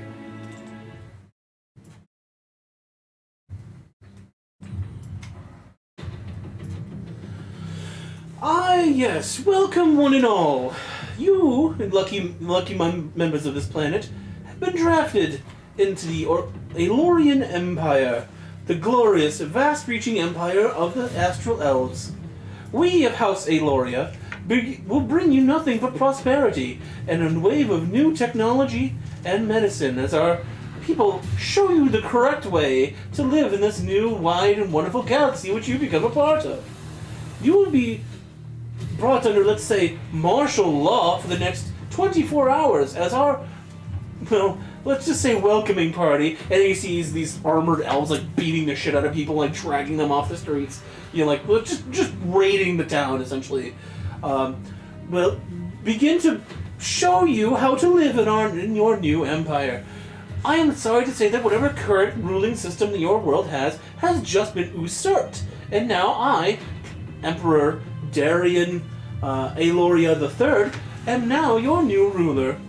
I bring welcome to you, and it starts to begin to like loop this message, and you hear some of the elves saying does anybody speak Elven at this table? No. Elvish. You do. Well, you said Like like it is. astral elf or astro elf or something. They do, but they were speaking in sort of a common, like heavily accented. They say it in a heavily accented common and in Elvish. Like, have you seen this? And they're flashing like what appears to be like a small crystal with a picture of that object that you have in your bag. Have you seen this? Have you seen this? Have you seen this? And then in Elvish, Man. have you seen this, man? And they start to go through the crowd like rounding people up that aren't, Cooperating. Red says, well, we should probably get on the ship and get the hell out of here. Thought we were on the ship. Scratch paper. Okay. Alright. Well, everybody get on. Chop, chop, chop, chop. And you're able to get your people on board the ship. Your family is freaking out, because they see this basically the massive invasion of your planet coming from space. The crystal itself. I'm sure Stogie's a little bit of a holy shit, Yeah. He's seen more, but this is a bit bigger scale than. Whiskey Pete's right now. I told you there was aliens. I told you they was out there. And I told you. Yeah. Crack him across the jaw. Says his name is Darian. Aloria. Aloria. Just put down Darius Rucker. Let him cry. As we beat him. Hold my hand. As we take your planet. And the dolphins make me cry. As you get onto the ship, the Dancer, the first thing you notice is that there's no traditional ship wheel. You're like, what the fuck? And so as you guys get on board, you guys take your normal places. You start taking over the weapon stations. You have two small ballistas that are on the deck of the ship. There's you start to pull the rigging seals and all that. She kind of ushers you into the captain's quarters and okay, this is a thing. And she sits down in the chair, and this chair sort of lights up with blue arcane energy. Go ahead and give me an Arcana test. Me. Yep. Because this is new to you. Arcana do I have? I thought I did Arcana. He made us obsessed with chicken. It's our first meme of the campaign. My first nat 20 of the day. Nice. So 23 altogether. It looks as though this technology is somewhat based on an arcane sort of magical connection to the boat. As she puts her hands on these two sort of orbs and leans back, you can see her eyes sort of also glow blue, and what appears to be a shimmering screen appears in front of her. To the back, so you can sort of see the details of it, but as you sort of put your head around, you see almost like a third-person shot of the ship, of behind and above it and behind it, as she starts to sort of turn the orbs, and the ship itself backs up. You feel the motion of the ship start to back up and lift as it pulls itself out of the water and up into the sky. It starts to twist. You can see as she's manipulating the controls. You can tell immediately how this Spelljammer helm works. And I'm going to give you, because of that nat 20, tool proficiency Spelljammer helm. Woo! Or, vehicles space. Now you have to be gentle with her. She's more than meets the eye, you see. Is you an Autobot too? In a matter of speech. Transform and roll out.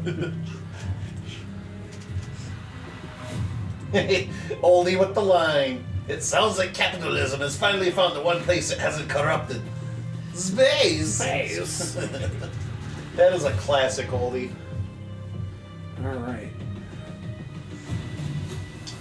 As you pull up into the outer areas of the planet of Forsamar, you can see that not just your planet, but it's this giant purple light sort of enveloping, almost like a giant nebula around your galaxy. You can see as you start to soar off into the up and out of the planet into the atmosphere, out into sort of the blackness of space. Your dad's fucking freaking the shit out right now. Well, you'd probably say they haven't really left their home civilian area? Are they Well, my unstable? dad's a military veteran too, but Okay. Your wife's just sort of clinging to your shoulder, like claws. wife and digging sister in- are just like What the hell is happening? hugging each other, just like what the fuck is You going guys sail up and like past like the giant astral projection of the Emperor, kind of up, and you see a couple of ships that are like gonna engage you, but they like start to kind of turn back, like, nope, we're here for a purpose, you know. And then like as you get further and further away, let me put us back on the galactic map. Galactomappo. There's no life signs on that lifeboat. Just let it go. What are we paying by the laser now? They got a laser now. Just let it go. Let it be. There's nothing on that ship.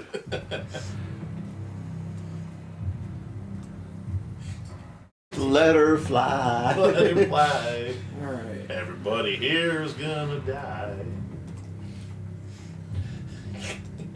He's gonna be Darius Rucker the whole game now, isn't he? The Purple Dragon Emperor Darius Rucker. Here's the Elorian throne. I'm thinking of naming this planet Hootie. Hootie. Maybe blowfish. I'm not sure yet. No, in the nebula, in the constellation of Blowfish. Blowfish nebula. Blowfish nebula. Hootie in the blowfish. That's what it is. In the blowfish, yeah. All right. Or some our fried chicken and Hootie in the Darius Rucker.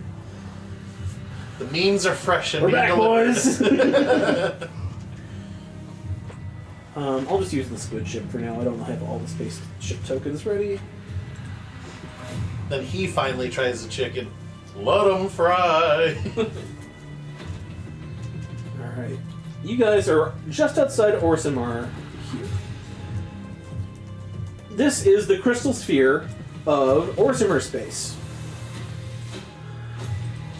As you are... let me adjust this real quick here. Bam. This is the crystal sphere of Orsimer. You can see you're kind of already near the edge. As you are looking out into the vastness of space, Jesse, your orrery is like rumbling. Oh, Might want to get that checked. Gotta eat more fiber, man. As you activate it, it unfolds. The wheels start to the gears start to spring and turn, and you can see essentially this map splayed out in front of you that takes up sort of the part of the room. Quint claps you on the back. Where did you find that thing? On the planet. Oh, I didn't even know they had space travel. Before we left, we could hear on a wizard tower. Oh, fuck! Ah, fuck! A wizard. I knew it. I say. You can see that you're already close to the edge of the crystal sphere. It won't take you very long. Seeing so there's only 4 planets total in this system. The captain says we should probably lay low for a little bit. They're going to be patrolling the outside of the sphere. They usually leave one entrance guarded to get in and out.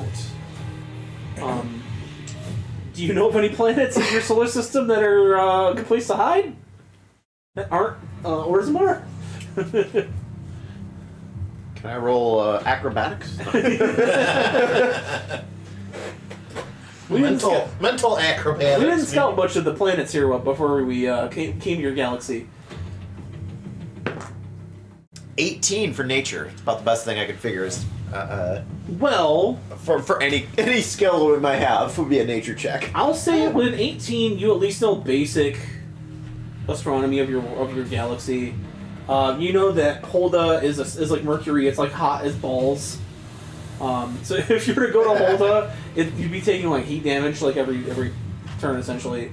Passil is a water world, and the nearby Gundal is a gas giant. Well, we gotta get our red If you tunics. go to Holda, you're going to be holding your balls. Oh! Hey, guess what? I got a soundboard now. Oh, that's gonna be useful. I have a soundboard for stream now. Jesse, you also remember that there's that glowing. You do see that red pin that was glowing, Oh yeah, that temple thing. and you do see that there's a corresponding blip on this map. Where is it? It's this small diamond located in this blue nebula. I say we go there. The only thing I can think of is supposedly Passel is a water place. Got a lot of water. Yeah, water levels are the worst. That's going to be a pass for me. Well, let's get going then. And she starts to sort of lean forward, and you see her activate some power starts to emanate from her. She basically gives up some spell slots to accelerate the ship, at faster than light speed. Not faster than light speeds, but faster than normal speeds. And in a day's travel, you can get up to 3 planets out of your solar system, and that's only about 1. So I'll say in 4 hours, you guys are able to make sure I got that right. The measure tool. Not to keep going back to it, but Oldie did say Darius Rucker did do a chicken sandwich commercial for Burger King. He did actually. We're on to some Illuminati shit here, guys. You guys see that there's more and more ships of the Elorian, the dragon ships of the Elorian Empire, kind of sailing into this galaxy, sort of taking positions of patrolling, starting to look around for things. Scouts, yes. They're sailing more you can tell that the ships that they're sailing aren't destroyers. They're single-mast sloops. They're fast. They're not for speed. Yeah, Yeah, for not speed. for combat necessarily. But it's the same class of ship as the Dancer. The Dancer's built for speed, not combat. Okay. But as you guys slip kind of into this bluish nebula, you can see around you. Obviously, you can stand on the deck of the ship of this traditional boat, and you are breathing. You are not. Well, I mean, would anybody from my planet really know that there's no air in space? Well, you see the door yeah. You see the door propped open. You see people walking along. You also see, as you're walking along here, Are we sailing along? sailing along, singing a song. Come sail away. Come sail away. We were sailing along. Or somewhere space. In or some more space. B13. We could hear the planet scream. As their freedoms are taken away. As we leave this horrid place. Alright.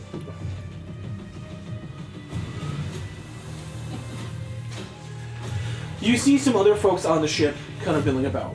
Obviously, you see Tom still mop in hand, still wolf features predominant. Mopping so many things now. Oh my god, what is it? I can't even. mopping in the corner. You see a dragonborn, sort of a dragon man walking around. He is making sure that the weapons are armed and operational. Calibrated. He sees Spike from across the deck and huh? Just a cousin? Yeah, it's holy shit. You see what looks to be an ape man, kind of up in the rigging, making sure that all the sails are fully furled and make sure everything's fine. So the ape man's the one doing all the climbing, huh? I mean, he's got the natural affinity for it. Behind you, at eye level, you're oh fuck. And you turn around and there's a halfling girl, she's got gothed out, white skin, black eyeshadow, and she's looking directly at at you. She's I'm sorry, I'm not supposed to scare the guests. And she sort of slips underneath the table and just vanishes. Did she have 3-foot platforms on or something? She was on the table you were next to, Oh, okay. right behind you. You see a large, bald, sort of giant warrior step through the door. Says, "Oh, Captain, I haven't seen any elven presence. Looks like we can hide in this temple. I don't think they've discovered it, seeing as how it's hidden in the nebula here." She says, "All right, thank you, Zane. What was black mean?"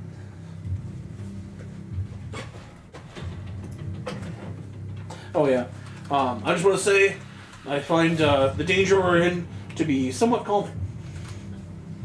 Noted, Zane. Thank you. That's familiar. Insane in the membrane. He walks below deck into the crew area. Finally, you see what appears to be like a hyena woman. You know them as gnolls on your planet. They exist on your planet. She walks in and she's like, "That world is fucked. Did you see how many ships they? Oh." And she looks at you like, "I'm sorry," and she walks away. Says, "Oh, that's Connie." Just go. Yeah. Move faster. Sorry, that's Connie. She's a bit of a bitch. So we have some other crew members on the ship here, but as you sort of sail into the nebula after about like 4 hours of space sailing, you see what appears to be this ancient asteroid that has been carved out. You see like pillars carved into the asteroid, and what appears to be like an entrance of sorts, and almost like a crude dock made out of stone. It looks like a tongue, almost like lolling out of this giant mouth. Lovely. It doesn't look like it's reminiscent of like a tongue coming out of a mouth. It's like just sticking out of this doorway. It says, "Careful, DM. If she has 4 hands and the complexion of a blue doll, Limit won't be able to pass a saving throw."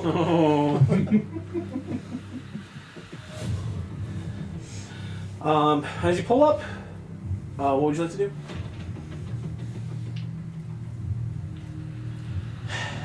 Would you say what it was I on? Just guns? Probably. I would say you're one of the backup pilots. Okay. I'll wait and see what the group wants to do. This character's not really a leader so much. It's only when they go in reverse, though. Yeah. You're a backup pilot. Yeah, literally a backup pilot. Spike's gonna be walking around just trying to give anybody that wants chicken. He's just gonna walk over and just start handing people chicken. Okay. I'd say you calm down his family a little bit. Like, oh, go OFC. Finally, taste of home. Last taste of home, yeah. Easier to think on a full stomach, right? Yeah, of course. And But it's kind of like turkey. It's got that little almost bit of sedative in there or something. Yeah. You get the itis if you're Tryptophan. eat enough of it. And as these sort of things start to calm down, she says, "We could probably rest here. If you have any other questions for me about our current situation." So what the hell is this place? I don't know. Dreadnought, you said you found this place in the orrery? Correct. Did the person who gave you this tell you anything about it? No, just that he thought it was worth checking out. Huh. Okay. Well, I guess we can check it out then. Do I know about that old man wizard? Give me a Inside. insight, yeah. That's correct. Oh, nat 20. You know exactly who the fuck he's talking about. It's that crazy old guy who lives in the wizard tower. With that murder bot 5,000 in his. The murder bot. He's an old mage from like before the war. Took a grenade to the helmet, and he hasn't been quite the same since. But Would he have served with my father? I'll say yeah. You know him through the dead. Oh, you mean Glenn? Yeah. Is it 1 or 2? I think he goes by like Ostabar the Great or something like the Great Zamo or something now. But he's Glenn. 1 N or 2? Huge ass. 2 N's. That's funny because we Glenn that does the yard work at the hospital. Oh. It's 2 N's. He always Well, says there that you it's go. Glenn with 2 N's. Glenn with 2 N's. But he's always been interested in sort of like galactic space type things. As you kind of disembark a little bit onto or if you don't want to, he just says, well, we could at least stay in the nebula here, we could dock here. Unless they come into the nebula to look for us, we're going to have a pretty nice time hiding here. We could try to escape the system tomorrow if you'd like. But I figure for right now, I can answer any other questions you might have about your situation.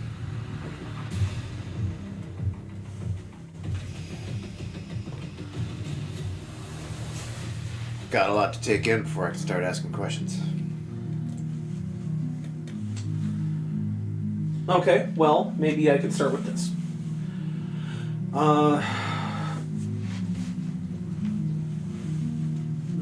The guy that was on the hologram, the Emperor.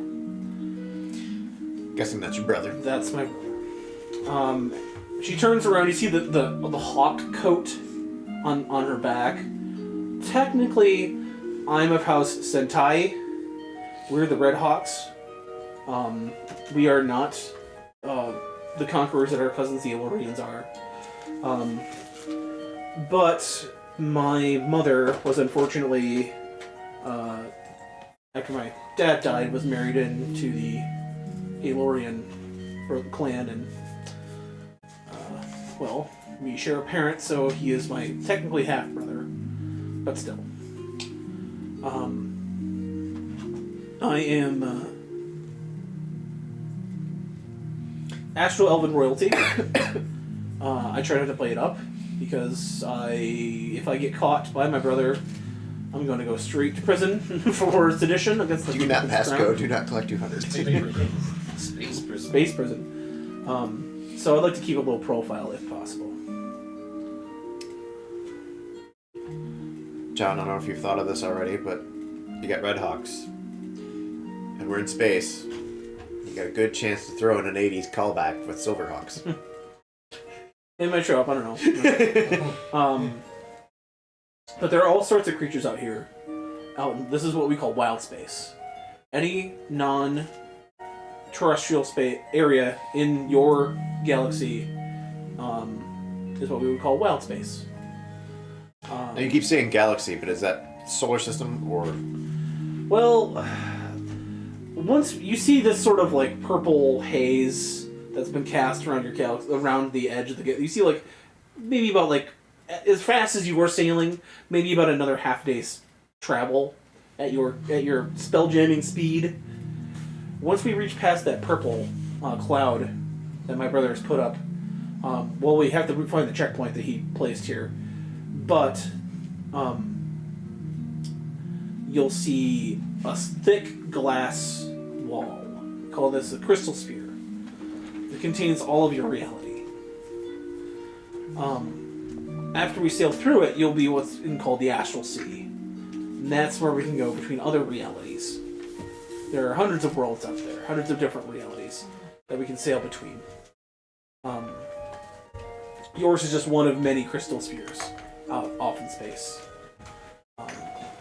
But, like I said, we found you when we found the key. You have it with you? I hope you packed it. Damn, the one thing I left behind! Yeah. You want to maybe pull it out for a second? Buy me a drink first. Thank you. Like, do I say something? Alright. Takes it. It's lighter than I thought it'd be. And she twists the bottom and pulls pulls a bit of the top out that was like depressed in. Like, oh, see, that was busted. That's probably what wasn't doing anything for you. She pulls out. You hear this sort of pop as it like a piece kind of slips back into place. And she hands it to you. She's like, all right. There's a button on the thumb. You see these 5 different slots. There are 5 different like shaped slots on the handle. Push that button. It is a light, like shaft, about 3 to 4 feet long, erupts from the top of the like what would be like the aperture at the top of the handle. And It's you like can, a light claymore? it's like a long sword like length of sort of like blade. It's called the Celestial Key. It was also called the Star Blade. Is its other name. This is the key to the vault that we're seeking. To Kingdom Hearts. But you see these slots. She points. This isn't complete. Before Sinbar threw the key off into the Aether Beyond, he disassembled it. Smart. There Some assembly are required. That's what that says. Some assembly required. Yeah. there's an old poem At least we'll have the batteries in it. that says that he described where he left these different pieces. people will say it's just an old wives' tale, but I mean, this key wasn't supposed to exist either, so I guess we'll have to go off of just old legends here. But it says, the ruby rests in the fire's grasp inside a crown of burning brass.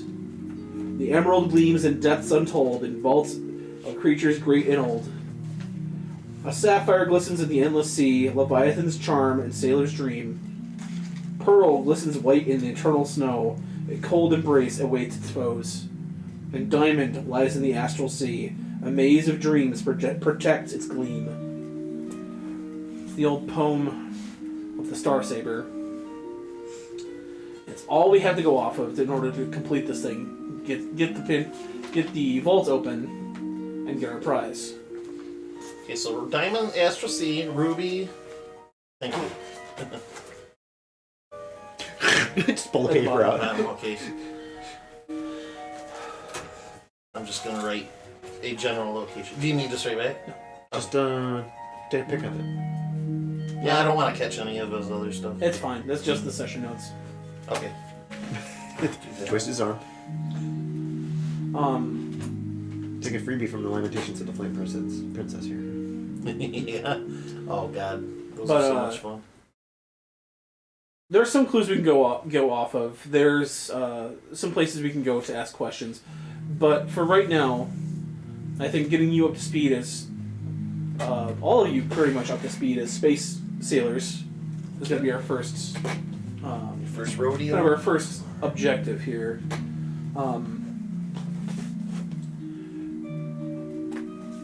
From within the temple, you hear this sort of this grinding sound start up, like old machinery. It's like, does anyone else hear that?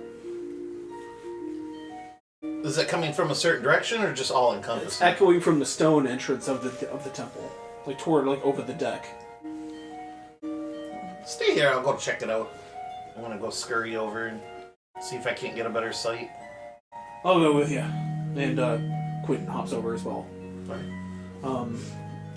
As you walk into I'll say it's about 50 feet tall. Looks like a sphere, almost like a carved sphere. Okay. You see that as you walk inside, it is a giant sort of mechanical object.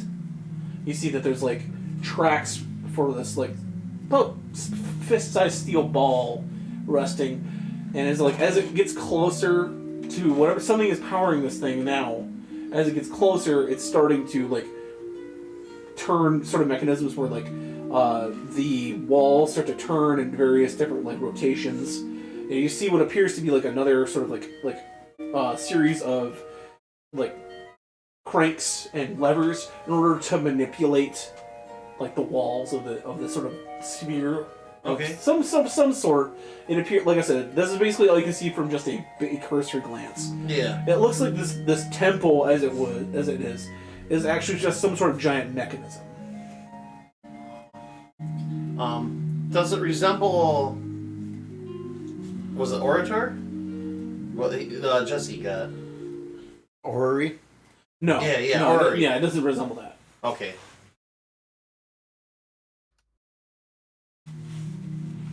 Can I get any closer and kind of investigate? Yeah, you can look around. Do you want to do an investigation? Yeah, let's go. Okay, go ahead and give me an investigation. Cool, blimey. Go through this. He lifts up you see Quint lifts up a lantern and sort of starts to illuminate the different turning bits of machinery. 15 plus 3, 18.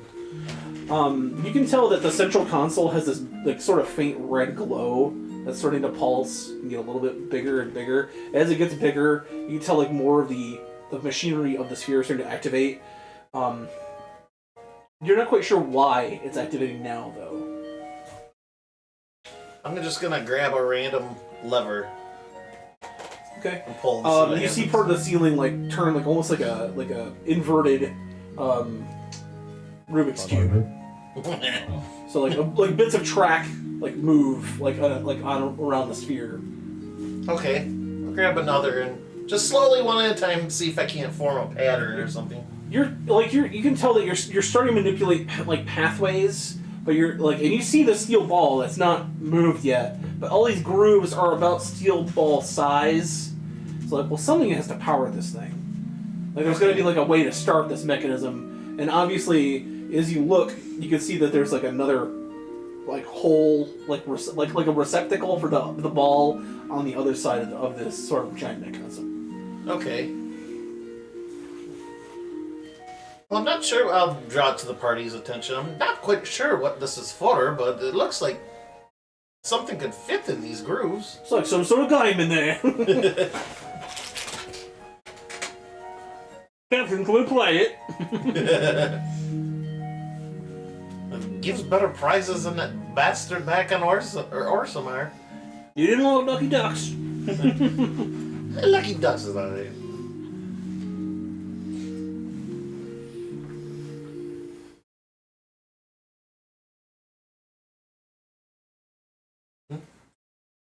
Anyone else want to take a look at this? It's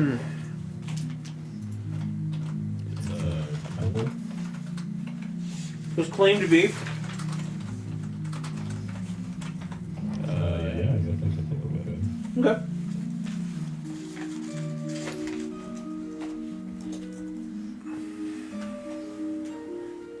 I am but the simple Sorry. raccoon. This is Twizzler. No, you're fine. Yeah, Chewy. So as you walk in, Micah, you see the same thing. This sort of steel ball resting in the sort of start location. You see an array of like gears and levers, and that you can tell that like this is probably what Haggis meant when he was like pulling levers and like it was manipulating these pathways. And you also see like the red sphere starting to get more and more like fully red. Brock, you monster! Thank you. And the receptacle at the other end, where you're supposed to quote unquote guide this ball. But you're not quite sure like how to begin this mechanism. Okay. So I'm thinking here. I have Arcana, Insight, Perception. I would do Arcana. Okay. Arcana would work. It's more magical than, that's what I'm thinking. Yeah. So I got a 17. You can tell that some sort of magical energy has to be put into the ball in order to attempt this sort of trial of sorts. Okay.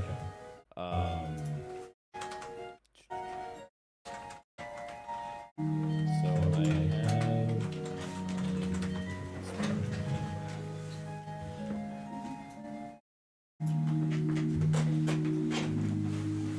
Don't mind me. Okay. So I have a cantrip.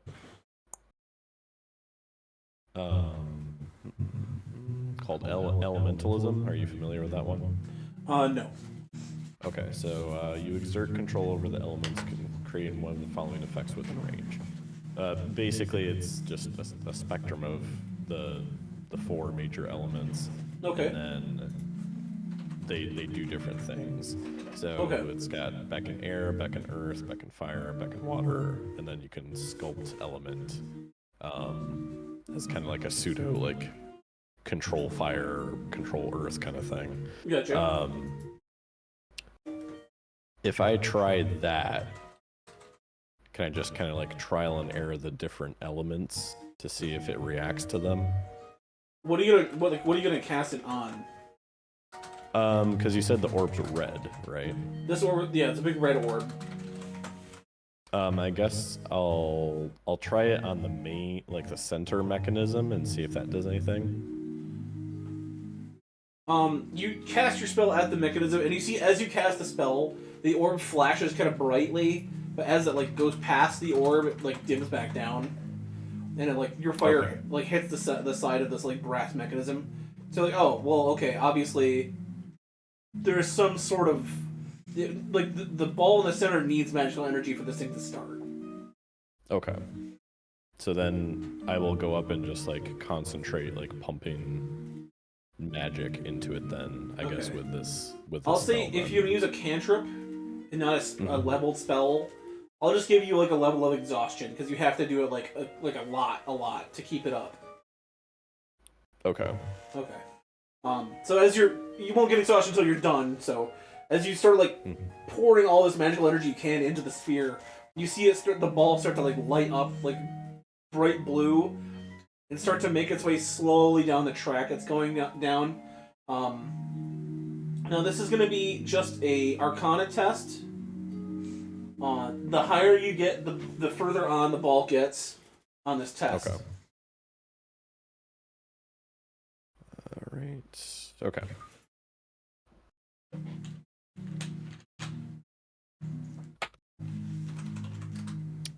So 12.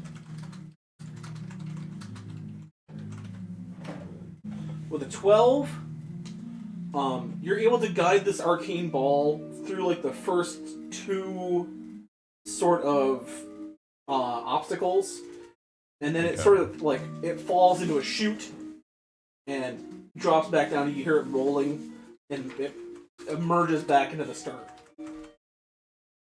Okay. So Like you remember kind those, of like, after. Well, so kind of after like testing it here and seeing what happened, would I be able to kind of piece together that maybe if I use like an actual like higher level spell, I might have an easier time guiding it? yeah. Okay.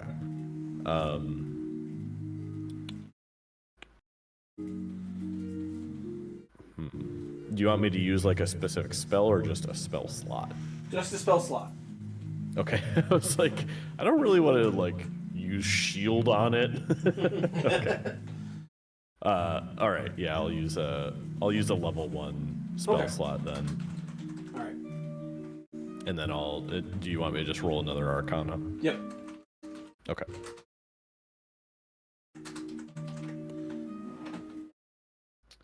So this time I got a 15.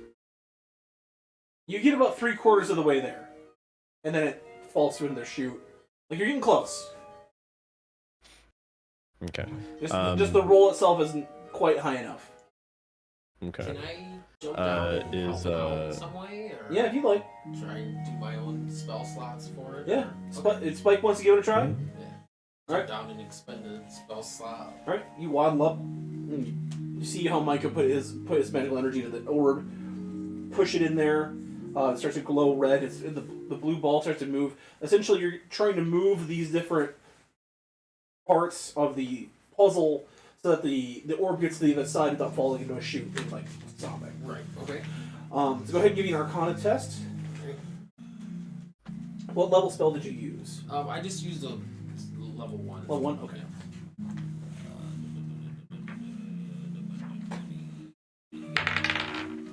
That's probably not gonna do it. Got a 2. Unfortunately, yeah, and that too is going to be whatever you add to it is going to be. It gets like into the first one, and then just like you're like, oh shit, I meant to go left, not right, and it fell into a chute. I mean, you guys can try as many times as you have spell slots you'd like. Let's sneak in there and give it a shot. Arcana? Yep. What level spell are you using to Level power this? 1. Level 1? Yeah. I don't know if anybody has like level 2 spells right now. Yeah, we're all I on have I a have some couple of level level 2s. 2s, but only a couple. We'll need a couple. Yeah. He's a full caster. 15. I am trained in Arcana. 18, 19, 20. Dirty 20. 20 is what you needed. Cool. Alright, it took Mr. Oh, McGlizzard. like this. He just crawled up there and just started guiding it. Yeah, he was just putting that again. Fucking little cheater. Just picked it up and carried it over. Yeah. He was able to spin and guide. We loosened it for you, like a cigar. Yeah, right. As the ball sinks into the other side, you hear like another grinding, like rumbling, and there's a steel grate at the floor, sort of telescopes open, and up on a pedestal rises up another large sphere. This one crackling with energy, and inside that sphere, you see what appears to be like a little bronze statue. What's the statue look like? It looks like a small boat. I'm gonna reach out and touch it. Okay.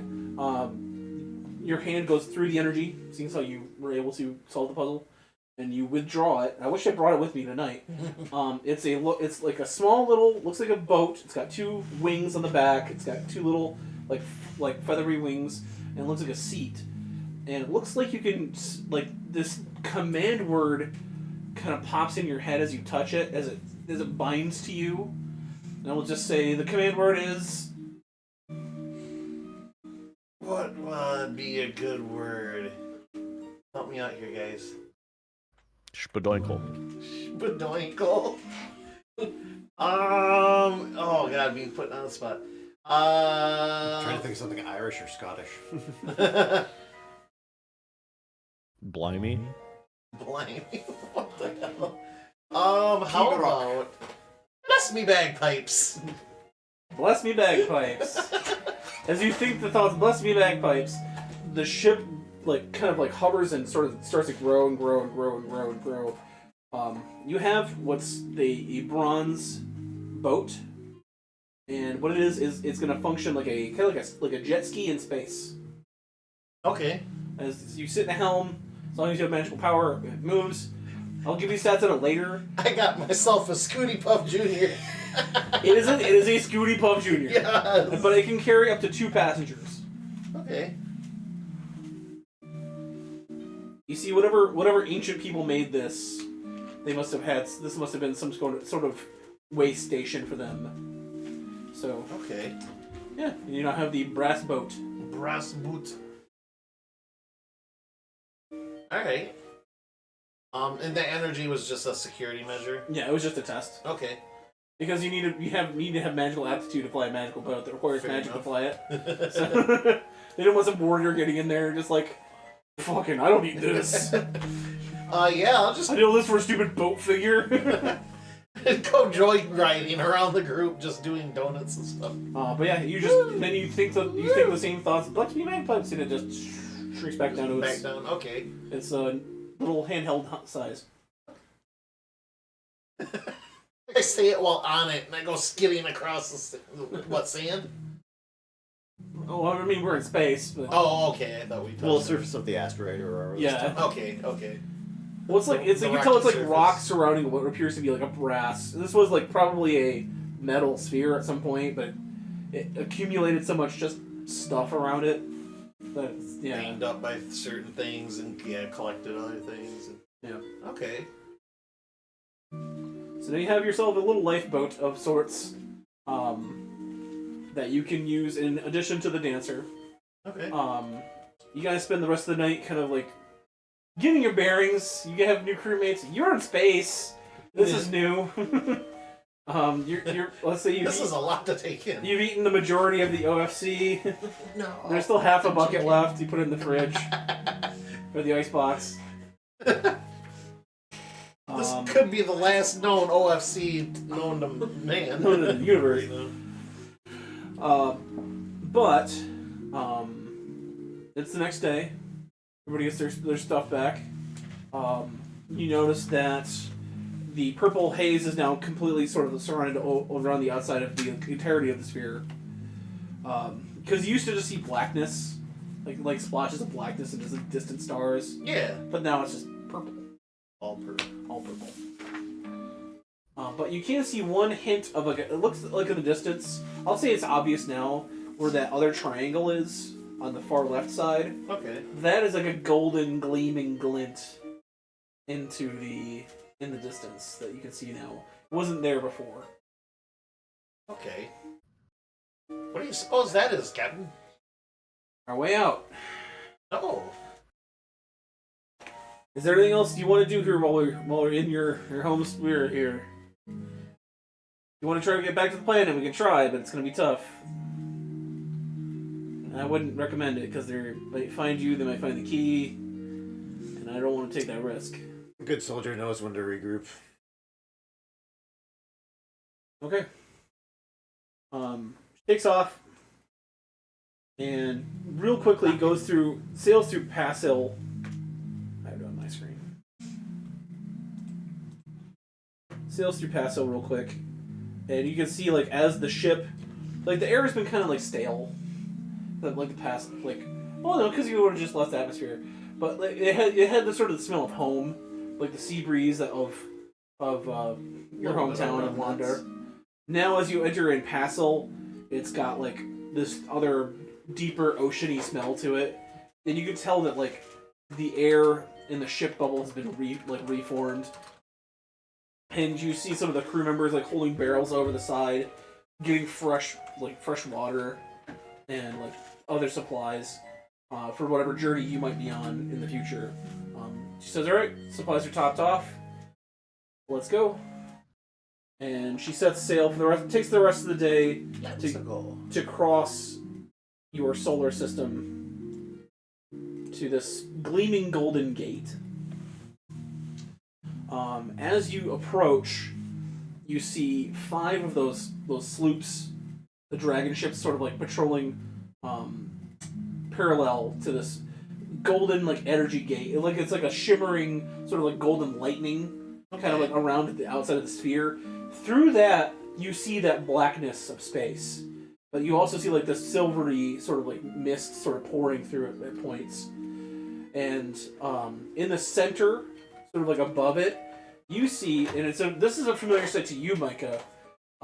You see a floating citadel. It's like a castle on a moat of land that is like now floating off, like as a flying bit of debris, but it has like a fully formed castle on top. These floating citadels were originally from Kryn. The Purple Emperor thought about invading Kryn. Thought better of it, but he liked the floating citadels. It's a little taste of home Took for you. a souvenir. Yeah, took a souvenir, took an idea. So now he's got like a floating, like island, citadel, kind of like guarding this exit. Okay. So do I recognize that it's like a clear imitation of? Yeah. Okay. She says, "Okay, well they've already got a flying citadel in place. I mean, we should be able to speed right through it.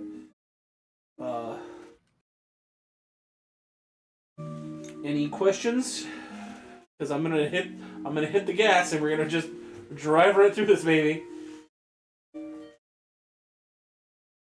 You see Haggis he's chomping at the bit. He's ready. Like, yeah, let's go. What's our next This stop? is the best part.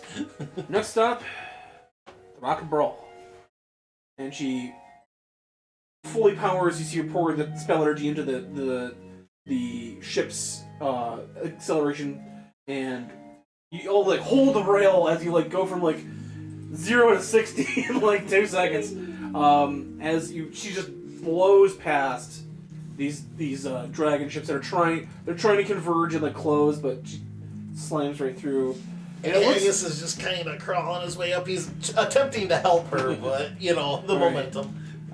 As you like see, it looks like you see there's almost like a glass sphere. You're gonna collide with this thing, and you're like people are starting to freak out a little bit. But when you hit it, it's like a thick gel, and you sort of glide through it, and it's this weird transitional moment where it's just sort of a like passing through the aether of the reality.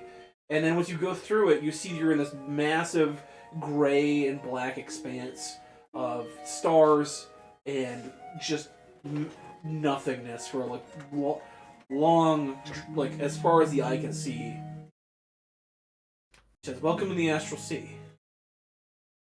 This is where we go between worlds." You're also going to notice that while you're here, you don't require sleep, you don't require food or water. I didn't know. You don't notice anything. Yeah, you don't notice anything. Any sort of difference. No, suddenly you're hungry.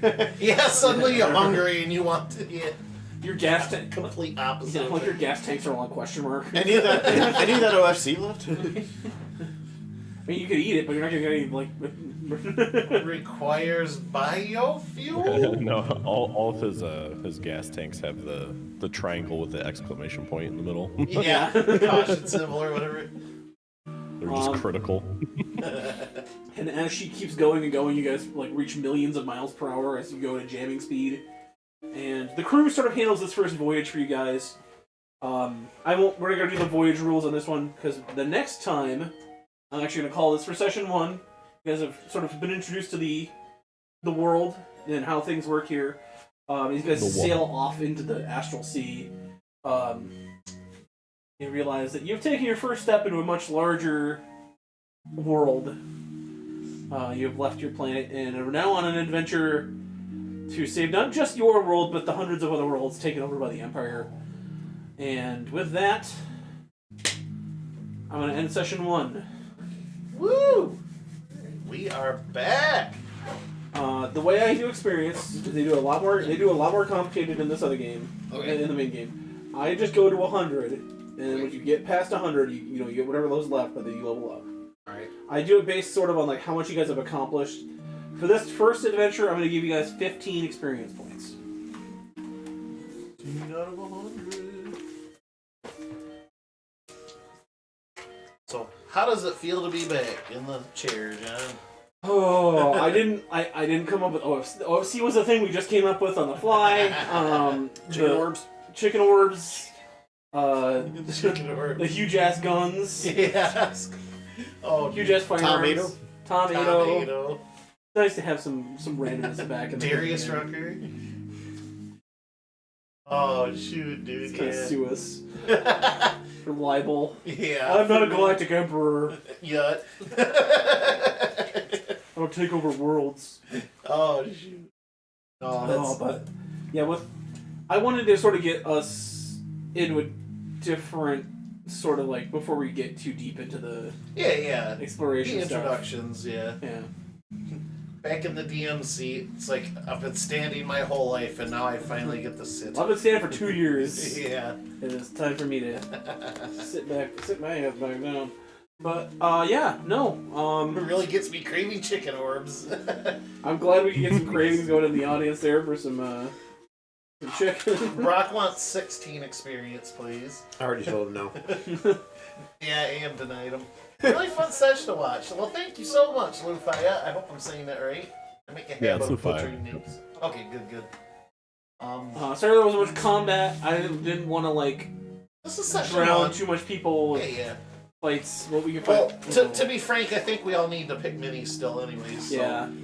I ordered mine through Hero Forge, but it's gonna be a while before it gets here. I also need to get everybody's mini set up for Roll20 as well. I'll Okay. need those portraits so I can get everybody a Okay, mini. yeah, no, I'll So, just remind me again, and Yeah. sometime soon, and I'll whip them up real quick. So that'll be easy. but yeah. We've got everybody but Jeremy and Andy's. But now that Andy knows what he wants to play, Yeah, then more or less. Yep. yeah. But all right, yeah. There's been so many people we've been blessed with watching tonight. I'm gonna miss so many people, but I'm gonna name off a few. Lufaya, Brockness Monster. Of course, Brockness gets special, provision for 5 free. Did you say subs special tonight. touch?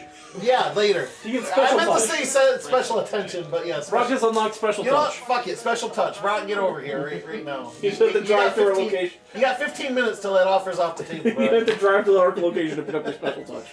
Thanks for the fun, everyone. Have a great weekend. Oracle, thanks for popping in. Some douchebag named AM Ma'am keeps trolling me in here. Not just you. Well, everybody, yeah, that's fair. Mostly Brock. Oldie, of course. Airlie. Yeah, old school. Thanks for popping in. We appreciate it. Yeah, for sure. The anticipation, of course. And like I said, I'm sorry if I missed anybody, but y'all are freaking awesome.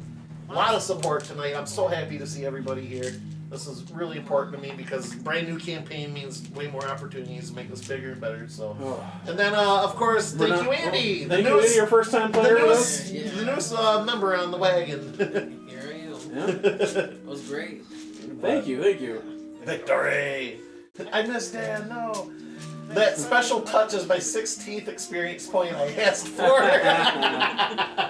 Oh, I'm Well, only you're down to worth, 14 minutes. I'm only worth 1 experience point. Aw. But all right, guys, I'm gonna cut it off there. Thank you again so much, everybody, for watching. Not the size of the point, it's the motion. Yeah, it's how you spend that It's how you experience spend point, right? But yeah, we'll be back. We're gonna be doing this campaign, maybe switching back to Advanced Effect depending on if Germs wants to run. When Germs wants to run it. But we'll be every other week now, so every 2 weeks. Expect the Ashened Wagon to be sailing somewhere. So, but anyways, thank you again, everybody, and we're gonna sign off now. So. Okay, let's see. Sleep the Spelljammer on? Yar, we'll leave the ship on for you. Yar. Alright. Have a great night, everybody, and we'll see you again soon. Bye. Laters. Bye.